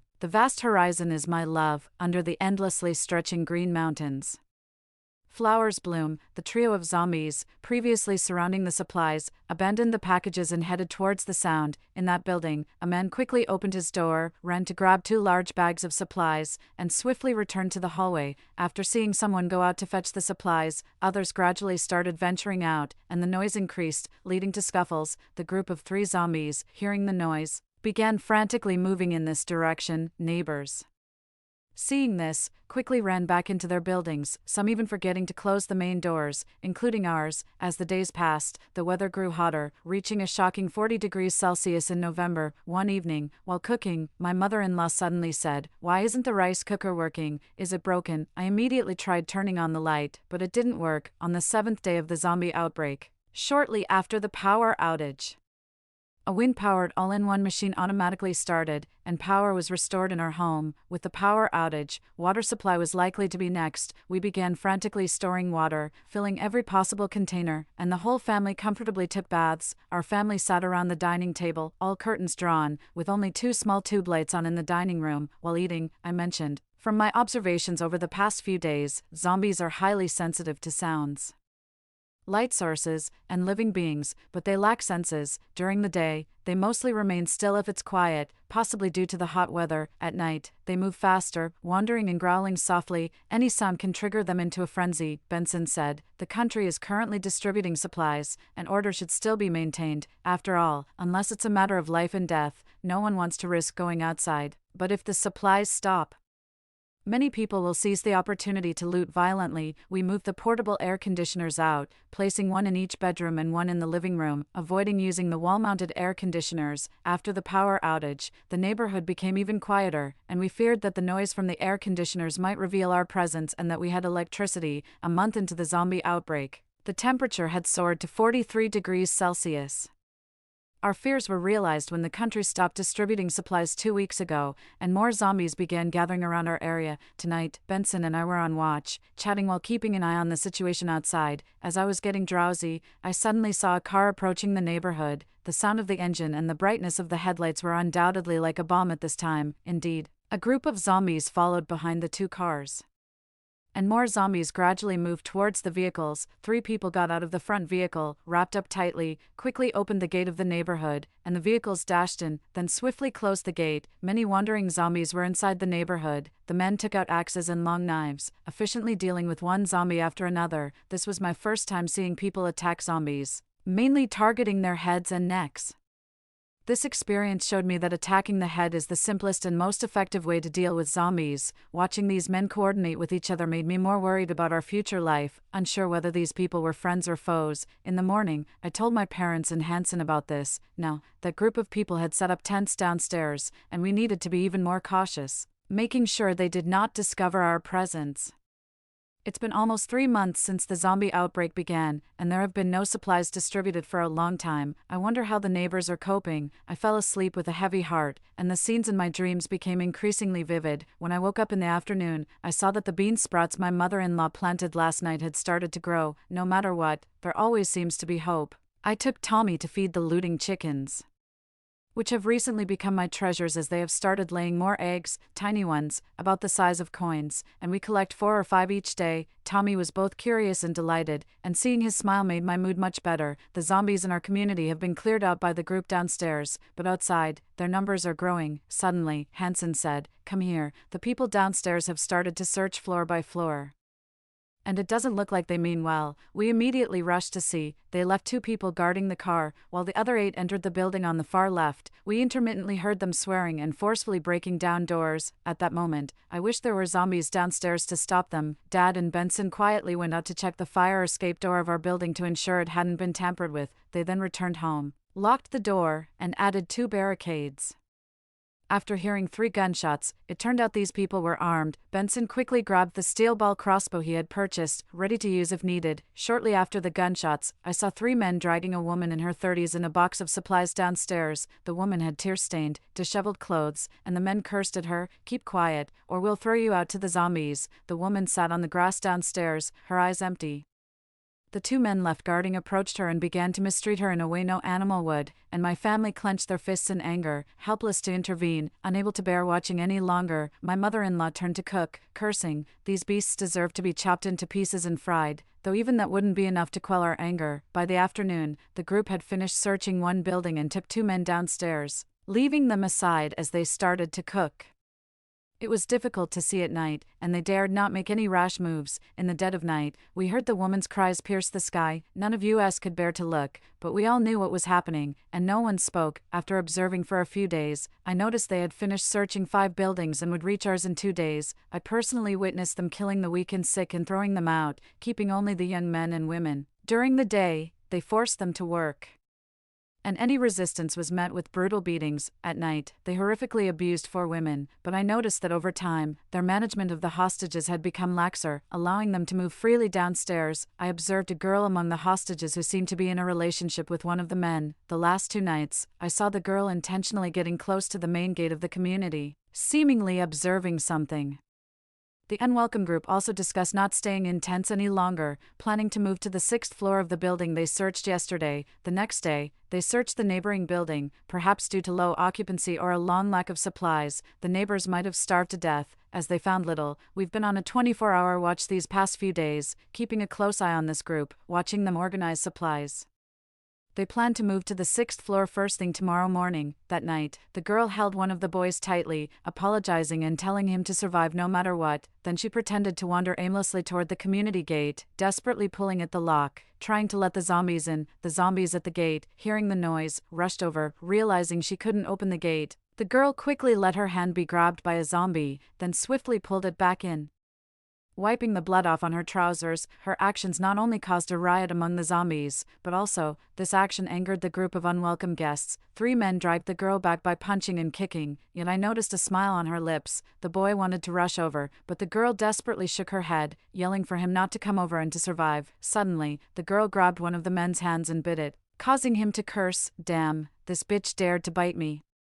In her last moments of clarity, the girl rushed into a tent filled with foul language that eventually turned into muffled roars. Outside, the hostages dispersed and ran back to their homes, except for that one man who reluctantly stayed behind. A girl, by sacrificing herself, saved others and indirectly saved our family too. It has been half a year since the zombie outbreak. During these 6 months, days passed one by one, and we gradually adapted to living cautiously. During this period, 2 groups of people passed through our neighborhood. From what we observed, they were just looking for a place to stay and had no intention of taking over anyone's home. The zombies that the unwelcome guests downstairs had turned into became slower over time, spending most of their time motionless under the shade of trees. The high temperatures lasted for 6 months, and our fans and portable air conditioners never stopped working. In such harsh weather, it was unknown how others were faring.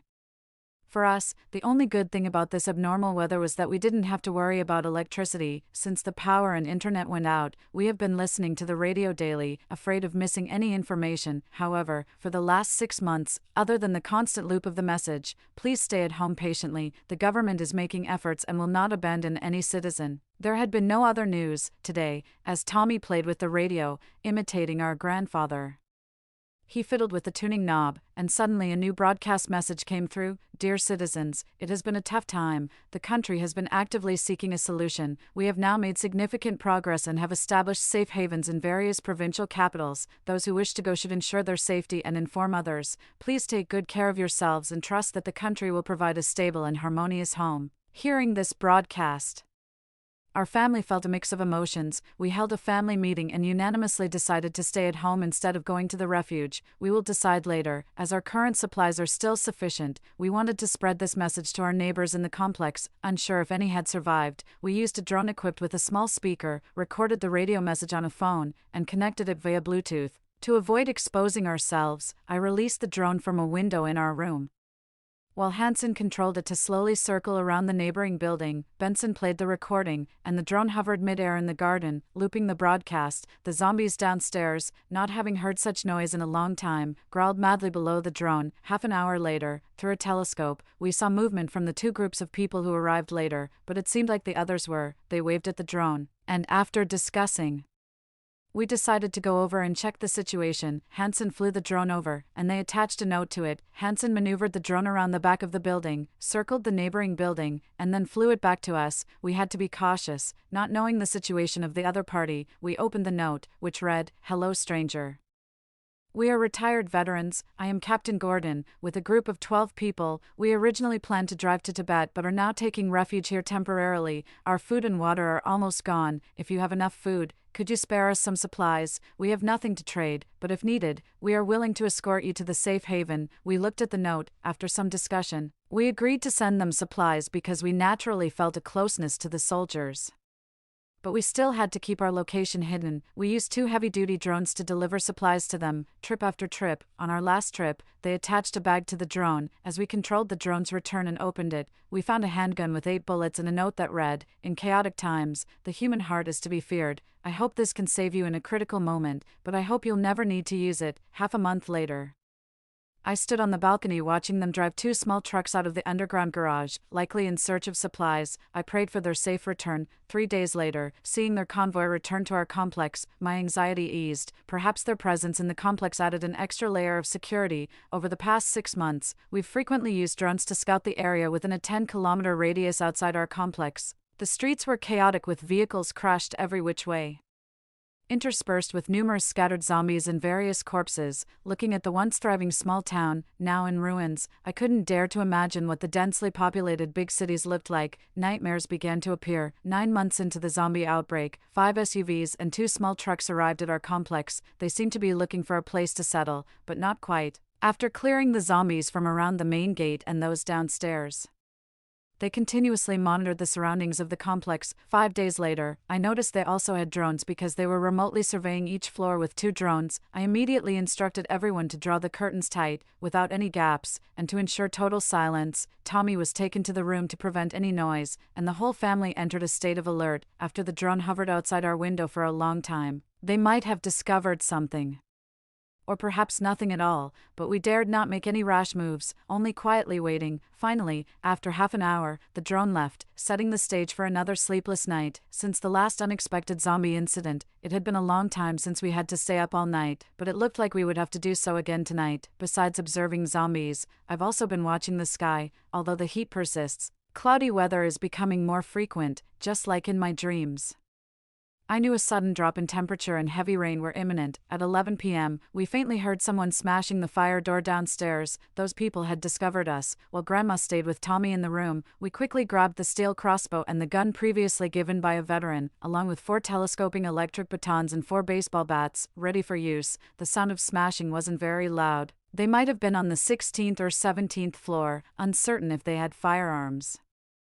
We chose to stay indoors to avoid exposing ourselves to danger. We kept our eyes on the door through the surveillance camera. 2 hours passed, and they hadn't come up, but the smashing sounds had softened. Perhaps they were resting, perhaps planning other strategies. Strangely, there was no movement until about 5 a.m., and no one appeared in the surveillance footage. We didn't believe those people would just give up. I told my father-in-law and Hansen to eat something and rest. We would take turns keeping watch over 24 hours, monitoring those people. Benson and I stayed awake with a cup of coffee, watching the surveillance and observing downstairs with a telescope. It was now 9 a.m., the sun was obscured by thick clouds, making the sky look as dim as 8 p.m. Through the telescope, I saw that group driving an SUV out of the complex. A bad feeling arose. They might be going to find weapons or tools to break in, as Grandma was preparing lunch. And I was collecting eggs with Tommy. Benson suddenly said, "It's raining," and it came quickly. It started pouring like water cascading from the heavens. I took Tommy to the window, and he excitedly exclaimed, "Mommy, it's raining, let's go out and splash in the puddles." Regretfully, I told Tommy, "We can't go outside just yet, there are bad people out there, can we wait a little longer?" Tommy nodded reluctantly, his eyes brimming with tears. It pained me to see him like this, and I pulled him into a tight embrace. Last night, the group that had been banging on our door scrambled to pack up their tents and moved into the 3rd floor of the building across from us. An hour later, the rain intensified. Grandpa woke up and asked, "Is it raining?" I thought I heard rain. Grandma confirmed, "Yes, it's quite odd how suddenly it came." Benson mentioned that the SUVs that went out had returned, but the heavy rain made it hard to see if they had brought anything back. At lunch, Hansen also woke up and, looking out at the torrential downpour, said in surprise, "Wasn't it just 1:40 p.m. when I checked my phone? Why is it so dark outside?" During lunch, I shared with my family the recurring dreams I've been having ever since I received that strange text message 5 days ago. It started off very blurry, and I couldn't make out anything initially. I explained, about half a month after the outbreak began, the dreams became more frequent and clearer. 6 months post-outbreak, after a long period of high temperatures, the skies would turn gloomy, signaling the end of the heat wave, followed by heavy rains and a sudden drop in temperature. The terrifying part is, after the downpour, there would be a surge of disease-carrying rats, cockroaches, and other creatures. Most coastal areas would experience tsunamis, triggering tectonic movements and causing major earthquakes around fault lines, with minor tremors occurring nationwide. After hearing all this, my family fell into a long silence. Benson broke the silence first, saying, "Although the future holds many uncertainties, fortunately, we have some foreknowledge and can prepare accordingly." Grandpa and Grandma nodded in agreement. "Right, we lack nothing here. This isn't a coastal city nor near any fault lines. We will surely get through this safely." After lunch, Grandma washed the dishes while Benson and I quietly went to the rooftop to collect rainwater in buckets. As our water supply was dwindling, after finishing the chores, Grandma tipped Tommy for a nap, and Benson and I locked up before resting ourselves. Grandpa and Hansen took over the afternoon watch, mainly keeping an eye on the group in the building across at the 3rd floor, perhaps due to the heavy rain.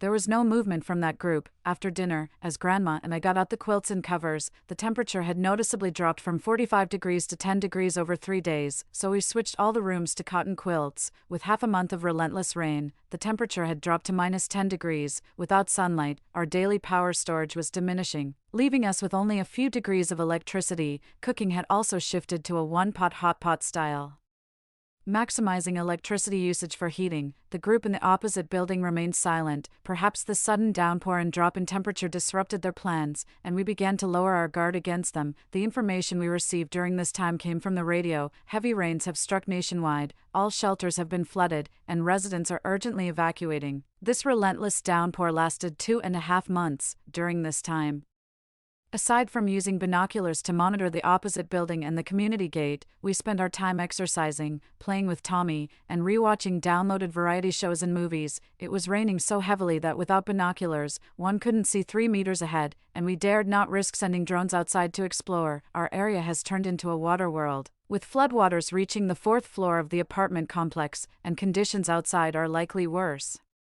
Benson and I sat on the windowsill, commenting, "This rain has been falling for several months now, and it looks like the temperature will continue to drop." Chapter 13, Discovering Other Survivors. Today marks 1 year since the zombie outbreak, and the temperature has dropped to -20 degrees Celsius. The heavy rain stopped 10 days ago, replaced by heavy snowfall. The electricity we generate daily is no longer sufficient to meet our everyday needs and is barely enough for cooking. I found some smokeless coal I had bought earlier and suggested, let's move the bedroom mattresses and blankets to the living room. Starting tonight, we'll use the smokeless coal for heating. To ensure everyone's safety and conserve resources, we'll all rest together in the living room. Everyone agreed without objections, and Benson along with my father-in-law began moving the mattresses. Meanwhile, I walked around the house with Tommy, figuring out how to keep the air circulating without letting in too much cold air or exposing our presence, which could attract unwanted trouble. Eventually, I decided to open a small crack in each room's windows and leave the doors open to maximize air circulation and prevent carbon dioxide poisoning. After finishing these preparations, evening had arrived. We quietly launched 2 drones from a window, sending them in different directions to scout outside the complex.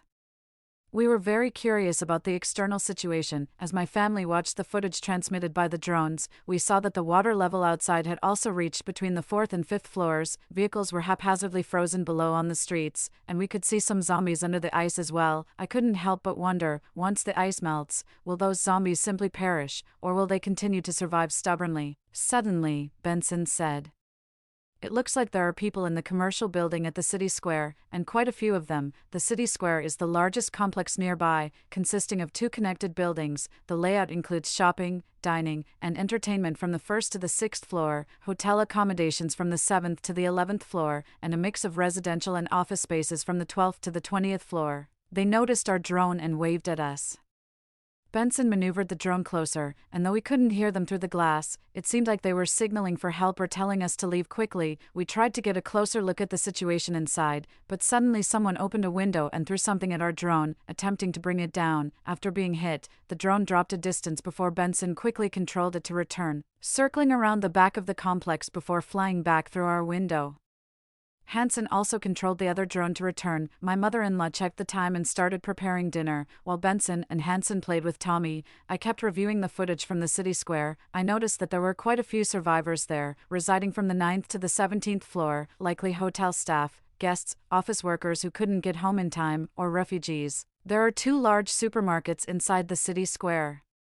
If they managed to stock up on enough supplies at the outset of the zombie outbreak, their survival wouldn't be an issue. After reviewing the footage repeatedly, I realized that the survivors initially waved at us, wanting us to come over, seemingly wanting to communicate something, but then, when the door to their room was opened, they signaled for us to leave quickly, and then someone started throwing things at the drone. I mused to myself, perhaps there's no longer any social order there, and most people are struggling to survive. During dinner, I shared my analysis with my family. Hansen suggested that we try sending the drone again the next day. I proposed, let's not take any risks for now. We shouldn't expose our location lightly, especially since we still have to be wary of others in our complex, and we can't afford to attract more people here. Ultimately, everyone supported my suggestion. After all, managing to look after ourselves in these chaotic times is already challenging enough. Chapter 14, Living Hell. When will it end? Today is the 15th month since the zombie outbreak, and the temperature has risen to around 5 degrees Celsius. The thick ice has melted significantly.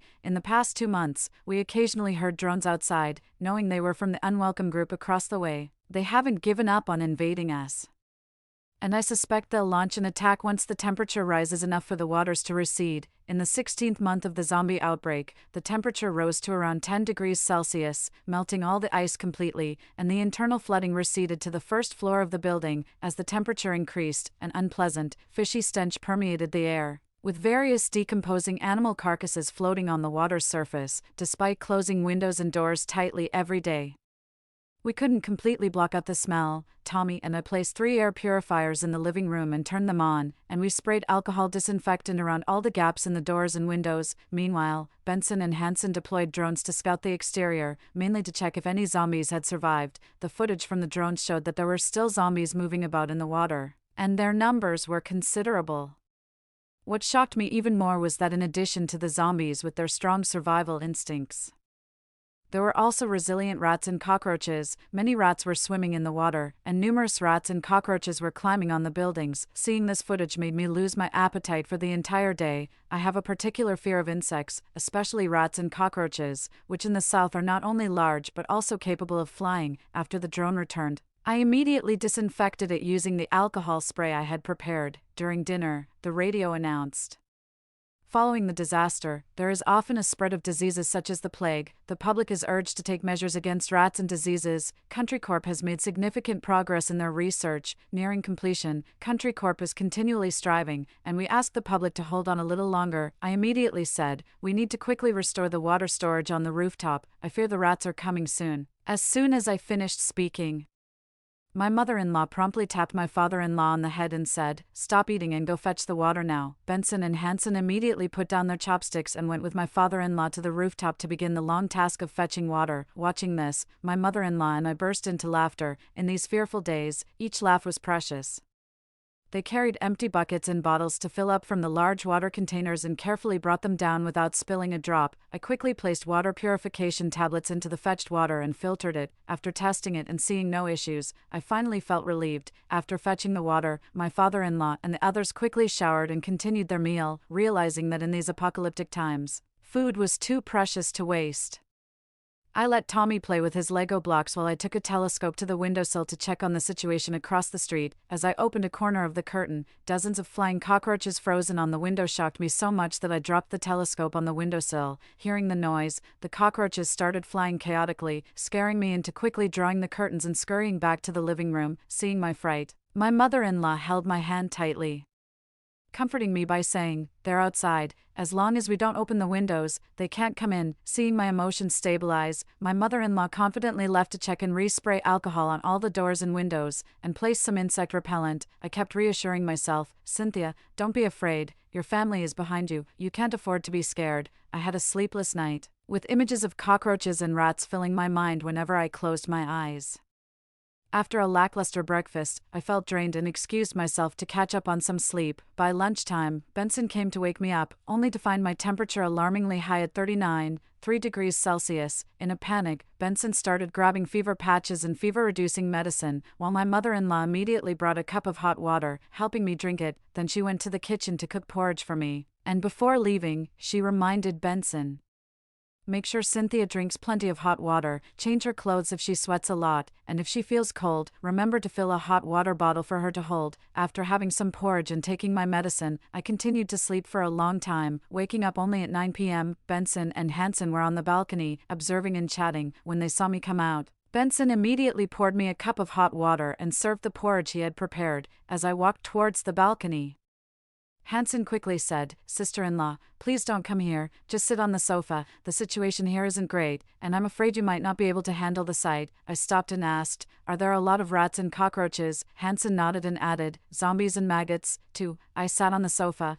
closed my eyes in fear, and tears silently rolled down my cheeks. I thought to myself, when will this living hell end? Every day Benson and Hansen would describe how the rats and cockroaches scurried across the walls, and how the decaying zombies downstairs were swarming with maggots. Chapter 15, Inducing the Elimination of Zombies in the Four Pests. Today marks the 18th month since the zombie outbreak began. Rats and cockroaches now dominate the streets and buildings as far as the eye can see. The radio broadcasts daily updates on the plague, reporting small-scale outbreaks at many shelters, with a few experiencing large-scale infections. Although the broadcasts do not mention the number of deaths, they continuously play information on how to prevent the plague, how to self-check, and self-isolate. We all know the situation is grim. 2 months later, the radio announced, "Hello everyone, Country Corporation has not let us down. The medicine to eliminate zombies has been developed and will gradually start the induced elimination work.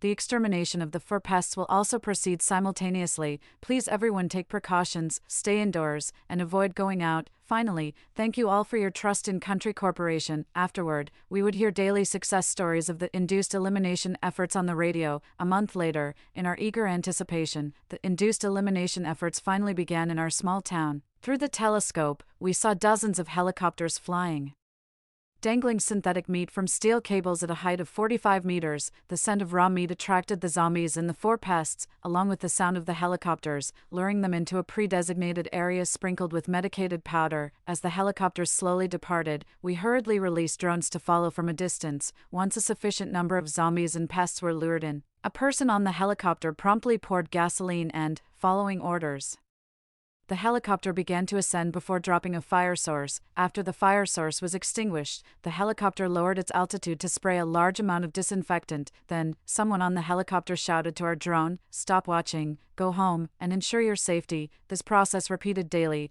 It took nearly a month for J-Team to eliminate all visible zombies and 4 pests in our city. For the following week, we could hear helicopters periodically spraying disinfectant and checking for any that might have been missed. When they finally withdrew, the drone announced across the small town, "Thank you all for your 22 months of perseverance. Please continue to stay indoors and wait a little longer until all danger is completely eliminated, then we can meet again." We also carefully disinfected our home inside and out and took an inventory of our supplies. We found that our supplies would only last us another 15 months if we were frugal, which was faster than we had anticipated. I suddenly said, "Oh no, I forgot to send a note to J-Team with the drone, warning them about possible disasters like tsunamis and earthquakes soon, so Country Corporation can prepare in advance." Benson said, "Even if we told them, they might not believe us, and it could bring us unnecessary trouble." My father-in-law added, "Don't blame yourself. Country Corporation's monitoring equipment is so advanced, they probably already know and have strategies in place." I replied, "I hope so." Chapter 16, Confrontation with the Invaders. With the zombies and 4 pests eliminated, the nights became eerily quiet, and we became more vigilant about the invaders living in the opposite building. It had been quiet for a long time, and we had no idea whether they were alive or dead, so we couldn't let our guard down. Hansen suggested, "Since they already know we're here, why don't we send a drone to scout out the situation? If necessary, we should strike first. Our supplies are running low, and we must protect them." I agreed with Hansen in my heart, but my reason told me we shouldn't act this way. If we did, what would differentiate us from them? Eventually, we agreed to keep observing and maintain our principle of not attacking unless attacked. Over the next few days, we confirmed that the group of intruders was still alive, but there seemed to be disputes among them. Occasional arguments could be heard, which were out of place in the silent environment. Every day, they looked towards our direction from their balcony, probably planning their next move. As expected, on the 23rd month of the zombie outbreak, they launched an attack against us, continuously smashing at the fire door and shouting, "You'd better open the door voluntarily. We might consider sparing your lives. Otherwise, once we break in, it will be the end for you." Their voices weren't loud. "They must have been on the 17th floor, I said. "We can't just wait here. It will be dangerous once they come up. We need to take the initiative and make them think twice about provoking us." We had already prepared our weapons. We asked Grandma to take Tommy into the room, lock the door, and watch cartoons. Grandpa was ready to back us up behind the door, and our worst-case scenario was to retreat back into our house. After confirming it was safe outside the door through the surveillance, Benson, Hansen, and I quietly opened the door and went downstairs with our weapons. When we reached the 17th floor, we found them on the 16th floor. Judging from the sounds, there were about 45 people. For safety, we decided not to go further down. We nervously set up a trap at the 17th floor fire door, using clear fishing lines tied about 50 centimeters above the ground, secured with thumbtacks. If they broke through the door without noticing, they would trip and fall. Benson and Hansen went back home to bring down some unused storage racks to block between the 17th and 18th floors. After they brought them down, I removed the doorstop and extra lock from the 17th floor fire door to make it easier for them to break through. I also poured the last 5 tubes of superglue we had left in front of the fire door and on the stairs, hoping they would slip and fall. Then I retreated to the 18th floor, while Benson and Hansen blocked the staircase with the shelves, creating a defensive setup to our advantage. I then scattered the remaining thumbtacks on the stairs where the shelves blocked. After all this, 2 hours had passed. While we sat on the stairs drinking water and resting, they managed to break open the fire door on the 16th floor and reached the front of the 17th floor fire door, continuously threatening us. As planned, I waited behind the 18th floor fire door ready to lock it if the enemy approached, while Benson and Hansen would fall back. And Grandpa was on standby behind the 19th floor fire door, as we expected. Without the doorstop and lock, the 17th floor fire door was broken open after 2 hours. Predictably, when the door was smashed open, they didn't carefully check the ground. The first 2 who entered tripped and fell, getting intimately stuck with the superglue, while others were also impeded by the glue, slowing their advance. Without hesitation, Benson and Hansen picked up the steel ball crossbows and shot from behind the shelf, throwing them into disarray. Seeing this, the leader pulled out a gun, aiming at Benson and Hansen. Benson fired 3 steel balls, disrupting the man's focus, and Hansen, lifting the gun given to us by a former military man, aimed and fired, hitting the man's thigh, followed by 2 more shots. The leader of the group spoke up, "Let us go, and we won't bother you again," Benson mockingly replied. What do you think this place is? A commando as you please, you came here today, so you might as well stay. Hearing this, the other side paused before retorting, ever heard of leaving a line for future encounters? If you don't let us go now, it will end badly for everyone. Hansen, aiming at another man who had fallen, fired another shot and said deliberately, "We're not here to take opinions. It's been a while since I handled one of these. I'm a bit rusty. Today seems like a good day to practice. Two choices, either leave immediately or stay here forever." The others quickly responded, we'll leave, they said to their leader, Frank. "As long as we live, we can find supplies elsewhere. Life is more important." Frank glared fiercely at Benson and Hansen, but eventually, they helped each other up and left, once Grandma confirmed from the balcony that all five had left the building.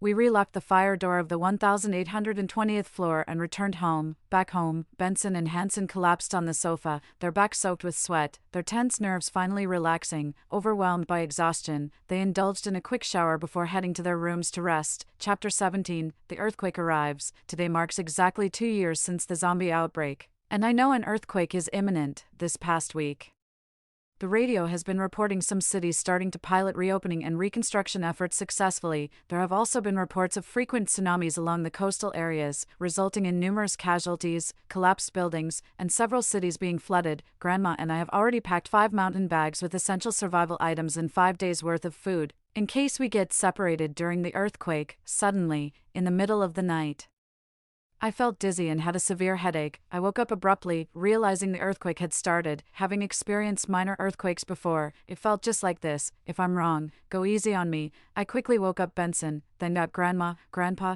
Tommy, and Hansen. We grabbed our mountain bags, locked the door, opened the fire door, and took the doorstop and lock with us. By the time we reached the 17th floor, we checked that the glue had dried, and we continued down as fast as we could to the 3rd floor, then locked the fire door there. We assessed the situation from there. If the shaking was intense, we planned to drive to a nearby open area from the underground garage. If it was mild, we would continue to observe, as we all preferred not to leave the safe haven we had created. 24 hours passed, and fortunately, this small southern city was not on a seismic belt, and we only felt mild tremors. After 48 hours, there had been no tremors for 10 hours, so I decided to wait a bit longer before returning home.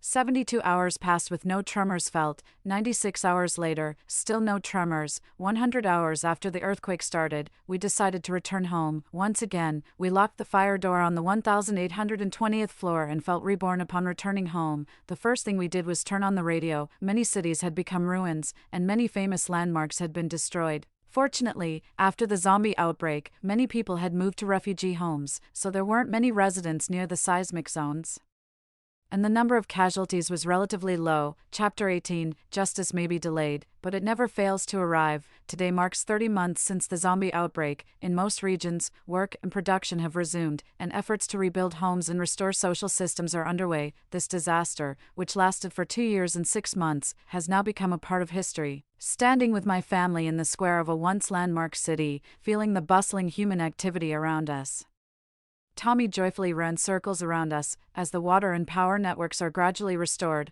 life is also getting back on track. Reading through articles online, we came to realize that during those 30 months, most people were barely surviving amidst severe hardships. In these hellish conditions, they clung desperately to their trust in the country for survival. The country did not let the people down. Despite facing immense challenges, they stood firm on the path to reconstruction, a journey far more difficult than we could have imagined. 3 years after the zombie outbreak, the country's infrastructure has been largely repaired. Recently, the daily headlines have focused on punishing those who exploited the chaos, bringing misery to the nation and its people. The country news repeatedly broadcasts, justice may be delayed, but it will never be absent.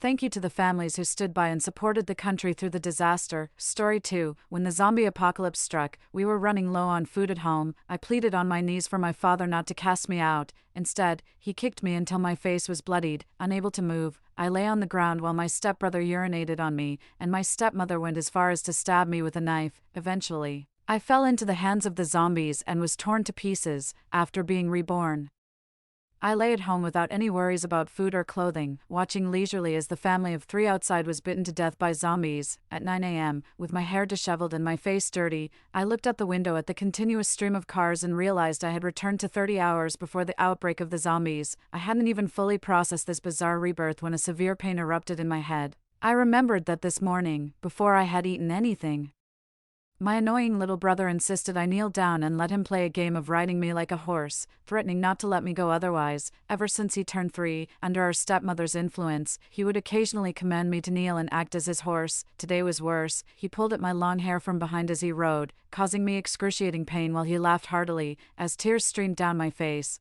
My stepmother cheered him on, praising her son as a heroic figure with a true man's spirit. When I looked to my father for help, he kicked me in the head. My head buzzed, the room spun, and it felt like the floor was floating. He scolded me for being inconsiderate and not taking care of his son, upset that I had refused to let my brother ride on me, causing him to cry and fuss to the point it broke my father's heart. The severe pain in my head, compounded by my empty stomach, made me faint, unexpectedly. I was reborn at this time. In my previous life, resting in the large house had led to being trapped there and eventually being coldly abandoned by my kin and dismembered by zombies. This life, well, I quickly grabbed the last pack of clothes and returned to the next building where I lived. With 30 hours left before the zombie outbreak, I urgently needed to prepare for the impending doom. Since finishing middle school, my father, influenced by my stepmother, had made me start working. So I had over 50,000 yuan saved from years of labor. However, I knew this wouldn't be nearly enough to survive the apocalypse well, so I immediately checked my phone for strategies on exploiting online loans. Within half an hour, I had exhausted all options and managed to secure over 500,000 yuan. In the apocalypse, survival isn't guaranteed, so it was better to borrow first and worry later. When my stepmother and her family came back from eating out, I quickly locked my phone and pocketed it. Flora, your father only scolded you because you did something wrong, and you fainted as if putting on a show. Have you grown up to be so dramatic? My stepmother said disdainfully. The kick that had knocked me out was trivialized to just a scolding in her words. My slightly slow cooperation in being a real beast of burden for my little brother was now, in her eyes, a misdeed deserving of punishment. Indeed, over the years, her recurring phrase had been, "What's wrong with a sister letting her brother ride her a bit?" Such a malicious saying, but having somehow survived over a decade in this household, I had grown accustomed to this degradation. My father, fully agreeing, looked at me disapprovingly. "Drama queen, disgusting," he commented. My little brother, hearing his mother's words, even spit on my face. I didn't dare make a sound or even meet his gaze, knowing that doing so would appear as jealousy towards my brother and would provoke a joint reprimand from my stepmother and father. This wasn't the first time I had to wipe spit off my face. I had gotten used to it, accepting it indifferently. After checking my phone, which showed that 10 minutes had passed, I knew I had to quickly find a safe house and stock up on supplies before it was too late. My target was a top-floor apartment in the neighboring complex. It was only 90 square meters and often looked dirty and old from being rented out, a stark contrast to our current 180 square meter 4-bedroom apartment. Both properties had been left by my mother. My grandparents had passed away early, and now these properties were possessed by my phoenix man of a father. However, before my mother passed away, whether or not she knew of my father's true colors, she had specifically left a will. Once I turned 18, which was under my father's care, I was to receive an apartment and some savings. My birthday was last month, and my father and I had already completed the necessary procedures. My dad promised to transfer the ownership of that old, run-down apartment to me, but he kept making excuses to delay visiting the housing authority to process the transfer. I haven't even received the keys yet. As for the several million in savings, my dad hasn't even mentioned it. I've given up hope of getting the money. I'd be satisfied just to get that old apartment now. Dad, I keep upsetting my younger brother at home, and coincidentally, the tenants in our old house have just moved out. I'd like to move there. I said this to my dad, head bowed and speaking cautiously. As soon as I mentioned the house, he furrowed his brows. There are people coming to look at renting that old house tomorrow. The house is so big, why would you want to move there? Just be more sensible at home and listen to your brother more. Isn't that enough, Dad? Haven't I grown up? I'm working now. And if I have a boyfriend, it wouldn't be convenient, and I'm worried it might affect my brother. Besides, that house was left to me by Mom, but as a daughter, I know that the family property should go to my brother. He's the one who will carry on the family line. I'll even pay rent each month, just like the last tenant did, 1,500 a month. I said this reluctantly. I knew they were just being greedy. If I hadn't offered rent, they wouldn't have let me live there, right? Everything in this house is mine. My sister is just a financial loss, my bratty brother said, his eyes widening as he heard about the house, just like he does when he sees tasty food, greedily pulling everything towards himself. Hearing me speak like this, my dad looked a bit more pleased. All right, you can move there for now. We're under financial pressure at home anyway, so you must give your mother 1,500 a month on time. Feeling slightly relieved, I eagerly agreed. Finally, I was about to get the keys. Tomorrow might as well be the end of the world. Who knows if you guys will even survive? Stealing what my mom left for me, just as my dad was about to hand me the keys. Wait, sure enough, every time someone makes things difficult for me, it's my stepmother. I wonder what trick she's going to pull this time. My stepmother snatched the keys from my dad's hand and played with them in her hand, looking at me with a playful gaze. She seemed to realize how much I wanted to live in that apartment. Flora, you can live there, but this rent isn't right. They built a big shopping mall opposite us this year, and the property values and rents in our area have gone up. Now, if we don't raise it by 500, it's definitely not viable to rent that house. What a joke, even though they built a big mall across the street, in the current tough national real estate market. It's good enough that our rent in this third-tier city isn't falling, let alone rising, but there's nothing I can do. The zombie apocalypse is breaking out tomorrow afternoon. I know the only top-floor apartment I can get quickly is that one, because it's not the top floor. Installing solar panels and rainwater collectors would be difficult. I have to agree to whatever she demands now, but I can't let her see how eagerly I agree. I gritted my teeth and said, "Fine, I'll give you $2,000 next month. But at that price, I can only afford to stay for 1 month. Next month I'll have to look for another place. It's not next month. You have to prepay the rent now. Other tenants prepay. I won't ask you for a deposit since we're family." Looking at her disgusting, triumphant face, I suppressed my anger and transferred $2,000 to her right there. But when I reached out for the keys, she still refused to let go. "There's something else I need to tell you. You're not young anymore.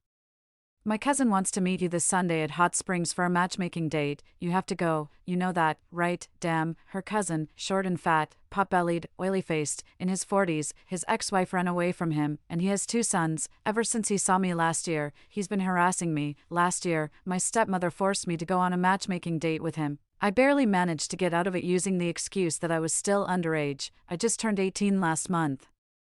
Although I'm not a stunning beauty, I was the school beauty in middle school, and now she's insisting I go to this matchmaking meeting at the Hot Springs. That wasn't a matchmaking session, it was more like a lover's rendezvous to sprout some future generations. She was about ready to have her disgusting cousin sleep with me directly, turning uncooked rice into a cooked meal. How could she ruin me like this? I looked to my dad for help. But he immediately looked away. He cleared his throat and said, "Flora, that cousin of yours seems quite nice. We had dinner together yesterday. You should meet him this weekend." "Yes, you have to go. If you don't, he won't buy me a tablet," chimed in the bratty kid. Well, it seems their dinner was more than just a simple meal. They were definitely selling me out. Based on my past experiences, if I don't go this time, the consequences will be severe. It's no longer just about getting a beating. I never imagined my own father could do such a thing.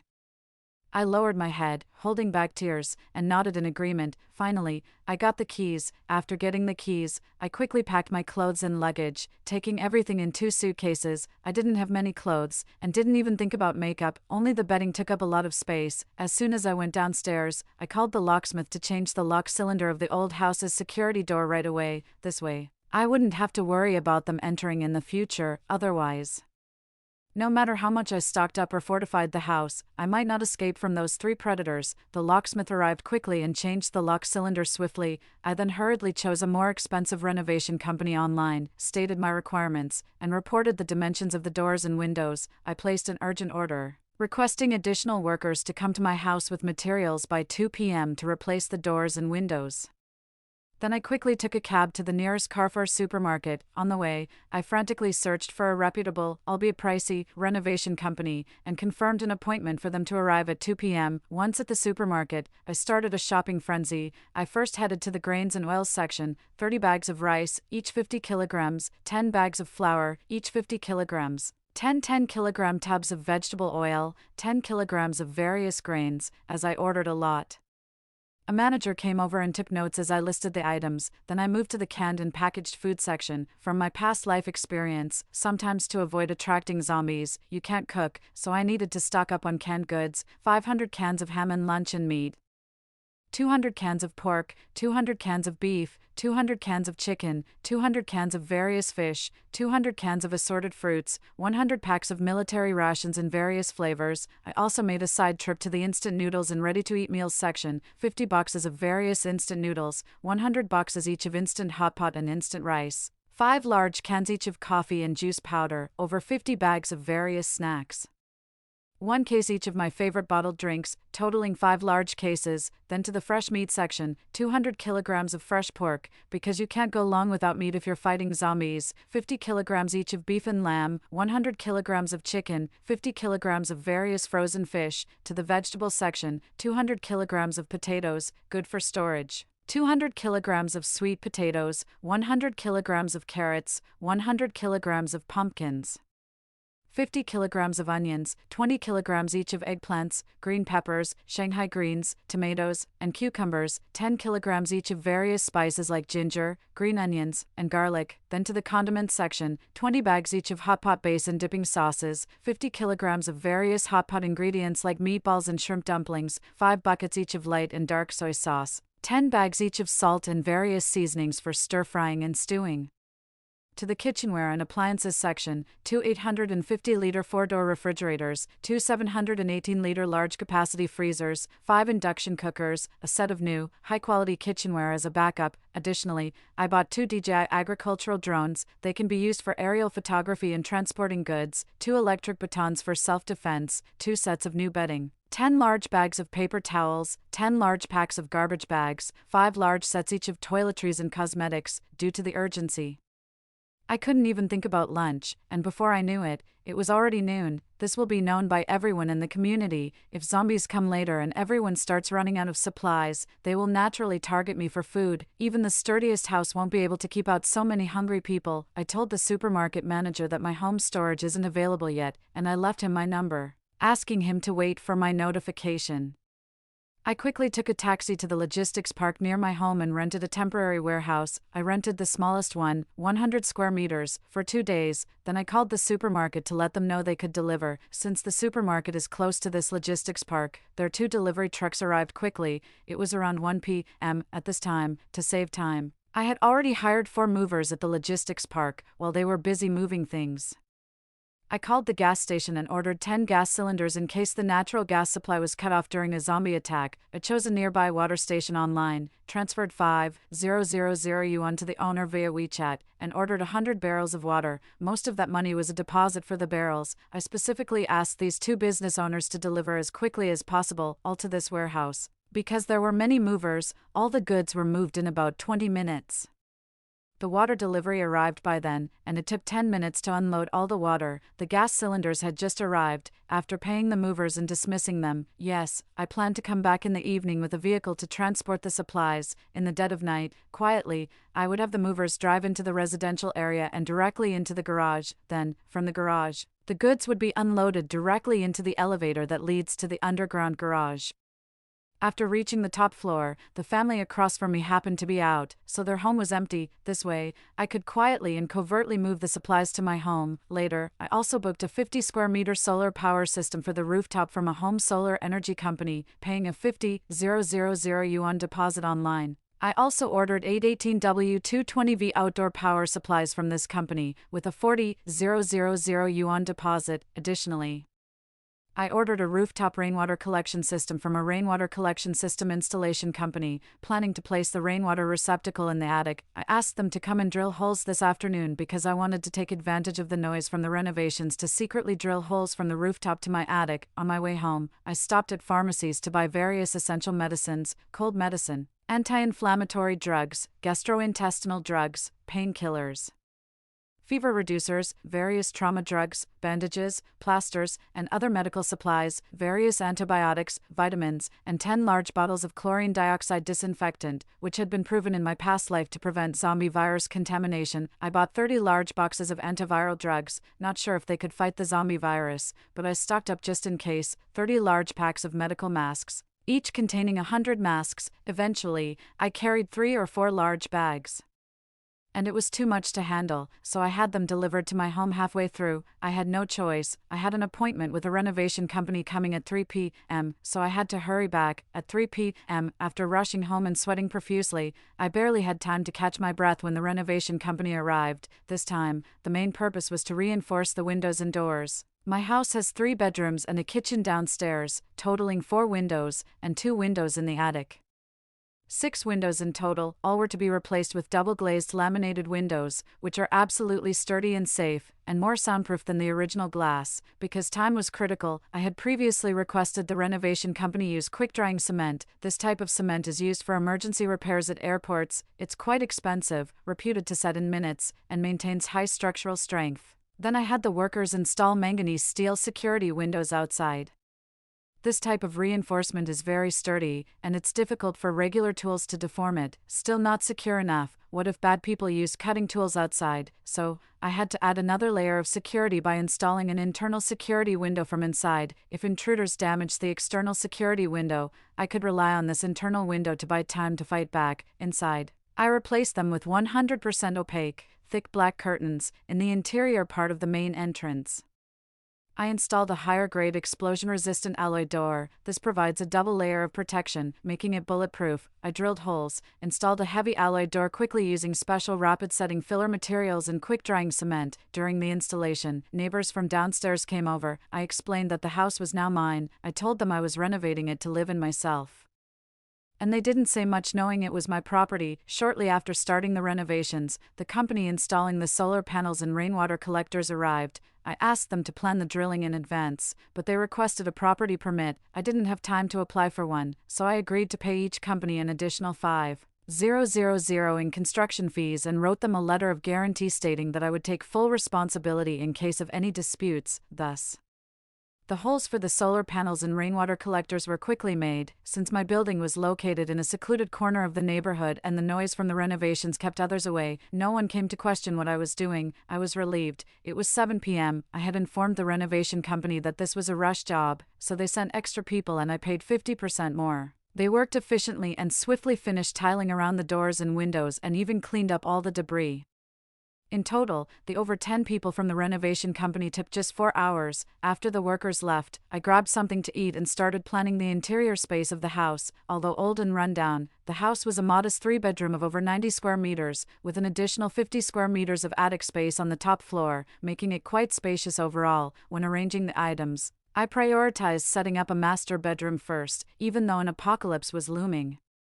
I didn't want to live uncomfortably, better not to suffocate myself in cramped conditions before zombies could get to me. The kitchen was small and couldn't hold much, so I prioritized storing things in the 2 smaller bedrooms. Since the house was previously rented out, there wasn't much furniture, just some old beds and simple wardrobes. I found a moving company through various small ads on the stairwell wall and they arrived within minutes. I asked the movers to clear out all the old beds, simple wardrobes, desks, etc., from the attic and the 2 bedrooms. The movers said they would charge extra to dispose of the junk, eventually asking for $2,000, citing garbage disposal fees. With time being of the essence, I didn't haggle and just paid them. By 12:30 a.m., the neighborhood was very quiet. I drove in with several vehicles, explaining to the security guard at the gate that I was moving in today. He was surprised by the 4 vehicles behind me but understood when I explained. It's not that much stuff, but I bought some new items. One truck is delivering a refrigerator, another a TV, another a sofa, and the last one a large wardrobe. I bought them from different stores, which is why it seems like a lot of vehicles. I just finished clearing out the house this afternoon, so it got late. The 4 delivery trucks were all vans, and the guard couldn't tell what was inside. He nodded, realizing the situation. Yes. My plan was to bring all the supplies into the community when it was practically deserted outside, minimizing the risk of exposure. I led the 4 trucks smoothly into our building's underground garage. The tasks were clearly divided. 4 movers helped me transport supplies, while the solar panel and rainwater collector companies went up to the roof to install their equipment. It was the 16th day of the lunar month, and the moon was bright. I reminded them to work quietly to avoid disturbing the neighbors. Despite their reservations about my numerous demands and working at night, they cooperated well, seeing my willingness to pay well. Unfortunately, I had to pay these workers almost an extra $10,000 in overtime fees. Then, I directed the movers to stack essentials like flour, rice, and canned goods in one of the bedrooms. It took 2 hours to move everything. The supplies filled up 2 entire rooms. Another hour later, the installation of the solar panels and rainwater collectors was completed. Since we were drilling on the roof, I specifically instructed them to ensure proper waterproofing and leak prevention. They had prepared quick-drying cement and other rapid-setting materials in advance, so the construction was completed quickly. Finally, I instructed them to leave before The entire rooftop has been covered with thick black tarpaulin, which was purchased from a rainwater collection installation company. This way, if the property management comes asking tomorrow, I can simply tell them that I temporarily placed some old furniture on the rooftop because there was nowhere else to put it. I also locked the stairway door leading to the rooftop with a new padlock I bought. This is to prevent anyone from actually checking. As long as I can get through tomorrow, no one will care about this issue anymore. As for the solar inverter, controller, battery pack, and the rainwater collection filter and storage tank, they are all set up in the other half of the attic. This way, the attic is completely packed. I've paid off the final payment, and the workers left cleanly and efficiently. At 3:30 in the morning, everything was finally done. Exhausted, I lay motionless on the living room sofa, completely drained of energy. After setting my alarm, I fell into a deep sleep. The next morning at 8:00 a.m., I remember in my past life, at exactly 3:00 p.m. today. The zombie outbreak in the city began sporadically. Our neighborhood started getting attacked by zombies around 7 or 8 p.m. Thinking back to that terrifying zombie wave sends a chill down my spine. I need to hurry, only 7 hours left. I need to make final preparations. I need to prepare weapons. I rushed downstairs to a large hardware store not far from home. I purchased a long-handled axe and a short-handled axe, 2 traditional sharp bone chopping knives, 2 sharp boning knives, over 30 centimeters long. I also spent a significant amount of money on 2 Tang Dynasty-style manganese steel broadswords, nearly a meter long, which the shop owner had kept privately. These items were difficult to transport, so I had to buy a very large suitcase from the neighboring bag store to bring them home. At the same time, I changed the phone number for my house at the property management office, telling them my dad changed his phone. Since I often visited the property management office for tenant registrations and other procedures, and was quite familiar with them, they readily changed the number. I also informed them about the renovation, saying I would temporarily store some furniture on the rooftop for a day or two. The property management acknowledged and urged me to clear it soon. I breathed a sigh of relief and returned home, collapsing on my bed as if paralyzed. At 10 a.m., 5 hours until the outbreak, I was finally completely ready, stocked with food, drinks, and self-defense items. I had also maximized the protection of my home. Now I could finally stop worrying and hoped that fate would allow me to survive until the world is liberated and the government and military come to the rescue. But then, I felt something was off, as if I had forgotten something important, which made me very uneasy. Suddenly, I remembered my stepmother and her troublesome child. I couldn't underestimate their shamelessness. Thinking about their past treacheries and the nightmare of being killed by them in my previous life made me tremble and suffer. After a while, I got over it. I stood up, took a deep breath, and my gaze hardened. I made a phone call. At 1 p.m., I watched the surveillance footage on my phone with a cold smirk. My stepbrother was joyfully throwing sofa cushions all over the place. He kept loudly demanding that I come home to play Ride the Big Horse with him. My father was kneeling on one leg, pampering his beloved son, promising to bring me back tonight. Yes, I had monitored my original home. The process was simple. I have a friend at the telecom company, and they were recently promoting a package that included a home surveillance system for those who had a monthly plan of 128, although we were friends. We weren't that close. I transferred 10,000 yuan to him, asking him to make a sales visit immediately, and to tamper with it so I could also access the surveillance. Given my stepmother's nature, she wouldn't pass up something free that came to her door. My friend was efficient. He set everything up in less than 10 minutes. He also installed a free system for me, positioned just above my front door where it wouldn't easily be tampered with. Soon after, my father called. I hung up immediately. Just a little longer, and the show would begin. At 3 p.m., I stood by the window, watching the streets outside the community. Suddenly, a howl-like scream of zombies came, and in an instant, a horde of hundreds rushed over from the main city area. I breathed a sigh of relief. Yes, just like in my previous life, but then, everything has changed for me. I hurriedly ran up to the rooftop and tore off the black cloths covering the solar panels and the rainwater collector. Then I locked the door to the rooftop again with a heavy lock. Back home, after thoroughly checking all the doors and windows, I leisurely washed a bowl of fruit and sat on the sofa, eating while watching a drama series. There was no helping it. Although I had a large fridge, I still had some fresh vegetables left outside. As for the fruits that spoil easily, I decided it was best to eat them first. What about after I finish the vegetables and fruits? Don't worry, I have prepared many vitamin pills. Also, my tablet and computer weren't idle. I downloaded tens of thousands of ebooks. Then, as usual, I downloaded classic movies, TV series, variety shows, and highly rated documentaries. Before I knew it, it was already 5 p.m. I began to look up recipes on my tablet, preparing for dinner, a meal consisting of kelp and pork trotter soup, sweet bamboo shoot stir-fry, steamed base, and stir-fried Shanghai greens, 3 dishes and a soup, and I started the rice cooker to steam some aromatic wuchang rice. While I was busy, the zombie horde had already swept through the neighborhood outside. Those who hadn't made it home were cleanly dismembered, homes that hadn't locked their doors tightly were wiped out. Listening to the ceaseless barrage of messages popping on WeChat groups, I casually turned off my phone. 8 p.m., having just finished dinner, I was enjoying some fruits after the meal. Suddenly, the power went out, plunging the house into darkness. The fan that was running also stopped. It was summer. And although it was hot, I dared not turn on the air conditioner, fearing that the noise would attract zombies and people with malicious intentions. I endured like this for 3 days, and unexpectedly, on the 4th day after the power outage, the temperature at noon suddenly soared. Touching the scorching glass with my hand, I felt it must be at least 40 degrees outside. I had no choice but to turn on the air conditioner in the bedroom. Its unit was tucked away in a corner of the neighborhood.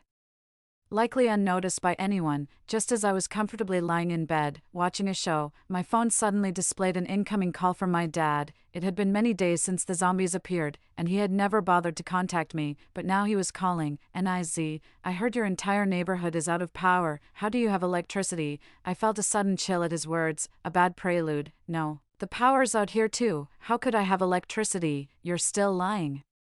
"I can hear your air conditioner." His wife's shrill voice came through the phone. "Take a look at this photo. If it weren't for my cousin being downstairs at your building, I wouldn't have known." I opened the photo and saw it was indeed the reinforced iron bars outside my window. "It looks like you were really prepared, reinforcing the doors and windows, and you're using solar power, aren't you? Our neighborhood hasn't lost power yet, but I guess it will soon. Stop beating around the bush. Get ready, we're coming over tonight in the dark." Before she could finish her command, I hung up the phone. I blocked her and her phone number, along with her WeChat. I let out a long sigh of relief. Although they now knew, my doors and windows were reinforced, and they couldn't get in. Even if they knew I had plenty of food, with zombies everywhere, they wouldn't dare to gather in large numbers, as long as there weren't many of them. The kind that could breach walls. I wasn't worried. I switched on the surveillance footage. I saw my father and his wife cursing vehemently. "This little wretch, I always said she couldn't be trusted. Look at her, not only did she know about this in advance and not tell us, she doesn't even want to call us over. She deserves to die." His wife's face was distorted with rage, as if she could devour me. Damn it, had I known it would come to this, I would have strangled her when she was a child. It was only a moment of weakness. Agreeing to her mother to take care of her. "You're an idiot. She's not even your own child. Should have just drugged her and killed her back then." "Right, kill her." The child thought it was fun and echoed his mother's words immediately. "What? I'm not his biological child." That explains everything I've endured over the years. I used to think I was just unlucky. Having a stepmother meant having a stepfather. But it turns out I'm not their real child. I held back the tears that were about to flow. Took a deep breath. Originally, out of respect that he is my biological father, I was prepared to save him in this apocalypse. But now, the substantial savings and the house worth millions that my mother left me are enough to repay all his debts. I don't owe him anything. Helping him in the apocalypse would be a favor. Not helping would be reasonable. I became resolute, looking at my phone again. The screen on the other side had gone black. It seems their area also had a power outage. Then my phone rang again. It was an unknown number. "Girl, it's your dad. We've run out of food at home. You can't just leave us to die," he said, then started sobbing. "Well, let's see how this wolf in sheep's clothing performs. You still remember when you were 3 years old, you had a high fever that wouldn't go away, and I was with you in the hospital for 7 days and nights until you were well," he continued. "Nice try. As if I don't remember. I was precocious, remembering things from the age of 3. I remember that year he left me at a private clinic in our community and just ignored me. Luckily, the doctor there was a former neighbor of my mom. They were close. She felt sorry for me." She sighed a lot. "That's how I was cared for by that doctor for 7 days and nights. It wasn't until I got better that he was notified to take me home. Later I found out that my mom had left money there for my medical expenses before she died. Thinking of my mom made me sad. Let's not talk about the past. Think about all the food, clothes, and other expenses over the years, all paid by me. You can't be ungrateful," he added. "Really? He talks as if he didn't spend all the child support money my mom left." He even wanted me to drop out after elementary school. I had to beg, cry, and collect scrap to afford middle school all those years. How could I face my schoolmates, a girl always called a scavenger? Didn't I deserve to be seen differently by my peers? Didn't I have boys I liked? And he still has the nerve to bring this up. Girl, our power just went out too, and the phone is about to die. I know you must have stocked up on a lot. You need to help out at home. I bit my lip. Suppressing the hatred in my heart, I've been feeling a bit suffocated recently, and now I remember the good things you did for me when I was young. I'll send you some food. As for electricity, I have a backup outdoor power source. I said this while trying to hold back my disgust. I decided to use my professional agricultural drone to send them 5 kilograms of rice. I'll also send an 18,000 my outdoor power source. I had bought 8 of them previously, since I have plenty of supplies. I'll give them some hope first. I'm curious what outrageous things they will do later. Sending the power source is just to keep the surveillance going. This drone, used for spraying pesticides in agriculture, can carry 30 kilograms of goods and has a real-time camera. An outdoor power source weighs 5 kilograms, plus 5 kilograms of rice, only 5 kilograms total. This drone can handle it without any problem. Each drone cost me nearly $20,000. I carefully placed the drone from the window onto the rain shelter below. Then after it took off, I attached the small bags of rice in the outdoor power source. It reached its destination quickly. After the supplies were delivered, the surveillance camera resumed functioning. I saw this family cursing vehemently on the monitor. This little beast, she must have ready-to-eat meals and meat, but she only cares about herself, sending us raw rice. I smirked coldly in front of my phone. Sending you meat. Why don't you ask for the moon, this little bitch? I didn't expect her to be so heartless. We are begging her now. Let's endure it for now. After a few days, when there are fewer zombies, we'll definitely go over. She'll see what's coming. My dad. No, the man said venomously. In the past, we should have skinned her alive and then directly poisoned her to death. Her mother died from slow poison, and she can't enjoy that anymore. This time, let's just send her straight to meet her dead mother, the malicious woman said fiercely. Right.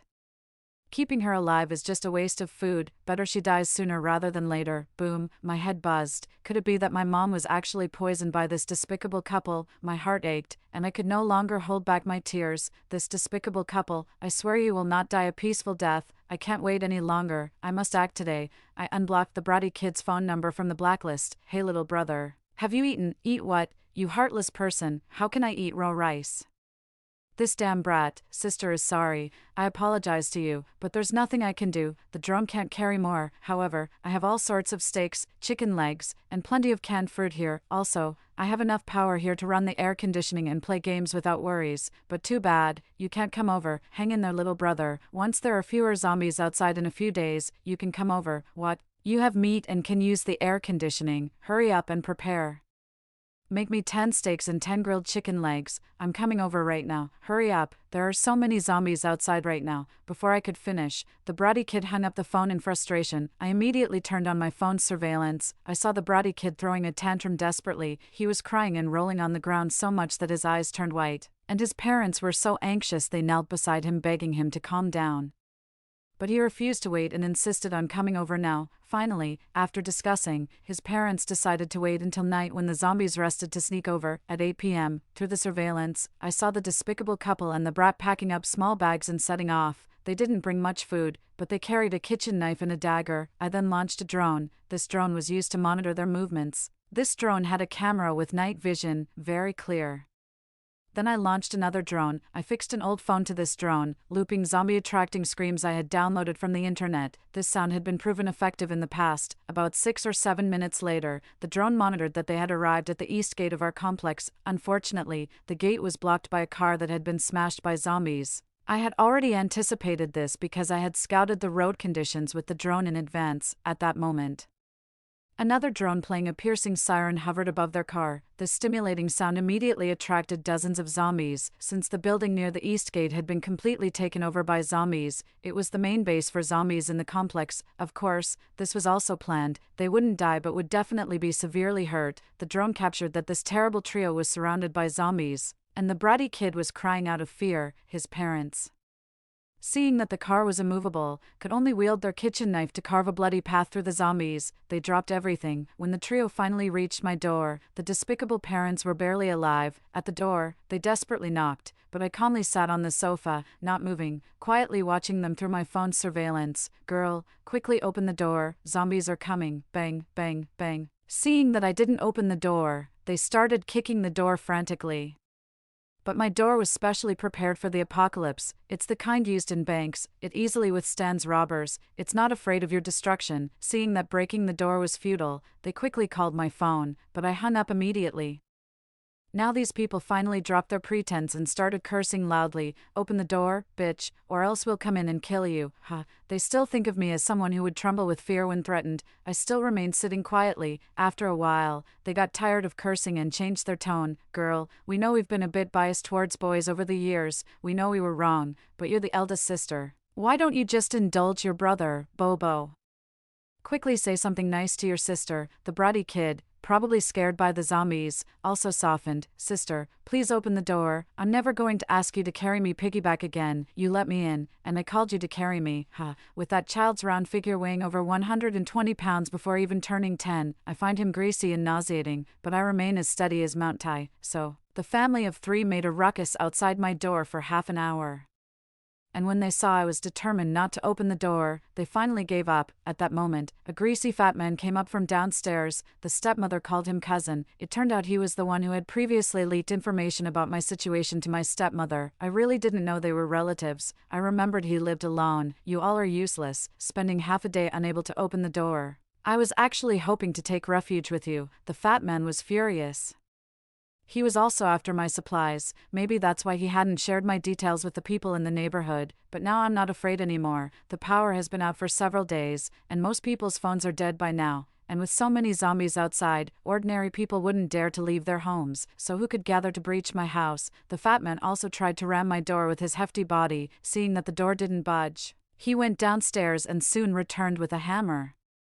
He smashed at the door like crazy, eventually trying to break the lock with the hammer, but it was still no use. The fat man took a deep breath. This child of yours is really heartless. Wait till I get in. I'll kill her eventually. No choice then. Cousin, take your son and come back home with me. What? The bratty kid is the child of the stepmother and her cousin. My father's eyes instantly reddened. What are you talking about? Since when is my son yours? Honey, tell me.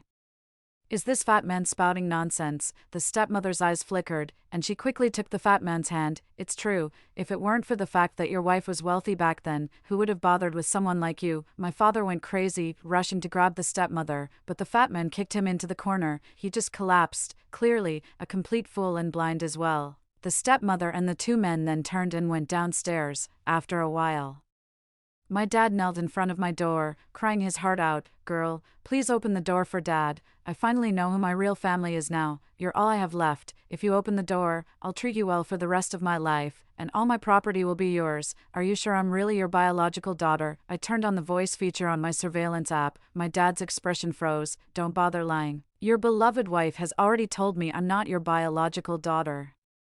I was bluffing him. Just tell the truth, and I'll give you a piece of bread, otherwise fend for yourself. Seeing the truth exposed, my dad's face showed hatred, but having not eaten properly for over a day, he couldn't resist the temptation of food and finally told me the truth. It turned out I was actually my aunt's daughter. My biological mother was still in school when she was deceived by a scoundrel, gave birth to me, and then drowned herself. My mom, who naturally couldn't conceive, ended up marrying a gold-digging man, hoping to compensate with her wealth. Little did she know, this heartless man would end up poisoning her to death. I've told you everything. If you don't believe it, you can ask that heartless woman. Please, open the door. My dad's eyes showed hope. Don't think I don't know what you're thinking. Still hoping to push your way in when I open the door. Forget it. The bag of bread is in the electric meter box across your wall. Just take it yourself.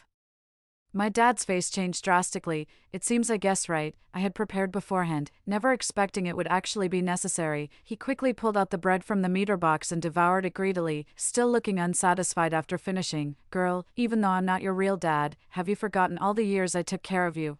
I'm not asking for much. Just give me some food every day, and I'll find a place to hide. What do you think? He again showed a pitiful face. Seeing this, my heart softened, thinking of the man I had called Dad for so many years. My hand involuntarily moved towards the door handle, but recalling how ruthlessly he had beaten me in my previous life, even delivering me to the zombies which led to my death, I hardened my heart. You don't think that vile woman didn't tell me how my mom really died, do you? You're all vile women, you all deserve to die. Seeing that I had shattered his last hope, he gave up completely. Just wait.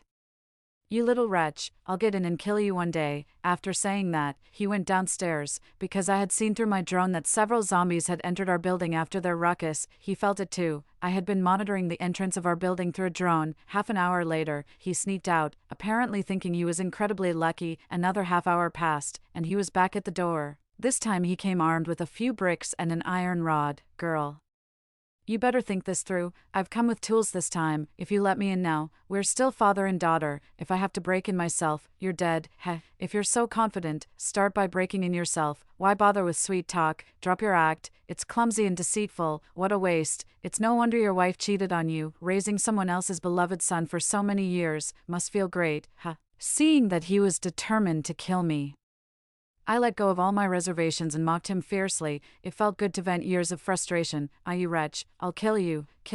While cursing, he began to attack wildly with the bricks and iron rod. Though I had a sturdier door inside, the noise was unbearable. Fearing it would go on too long, I immediately used my phone to control the drone from the stairwell window, emitting a high-pitched scream that attracted zombies. Soon, zombies continuously poured into our building's hallway. By the time he realized, it was too late. He was quickly surrounded by the approaching zombies. The screams stopped not long after. The zombies dragged him outside the building. An arm and a leg were swiftly torn off by other zombies. Zombies need energy too, and they favor fresh flesh the most. After about a week or so, I spent my days eating, sleeping, lying flat playing with my phone and tablet, truly enjoying life. One day, cries sounded again outside my door. It turned out to be the fat man, his stepmother, and their unruly child knocking again. This time, the bratty kid took the lead. Sister, please, open the door. I'm starving. I was foolish before. Please forgive me. Remember, I've called you sister for so many years.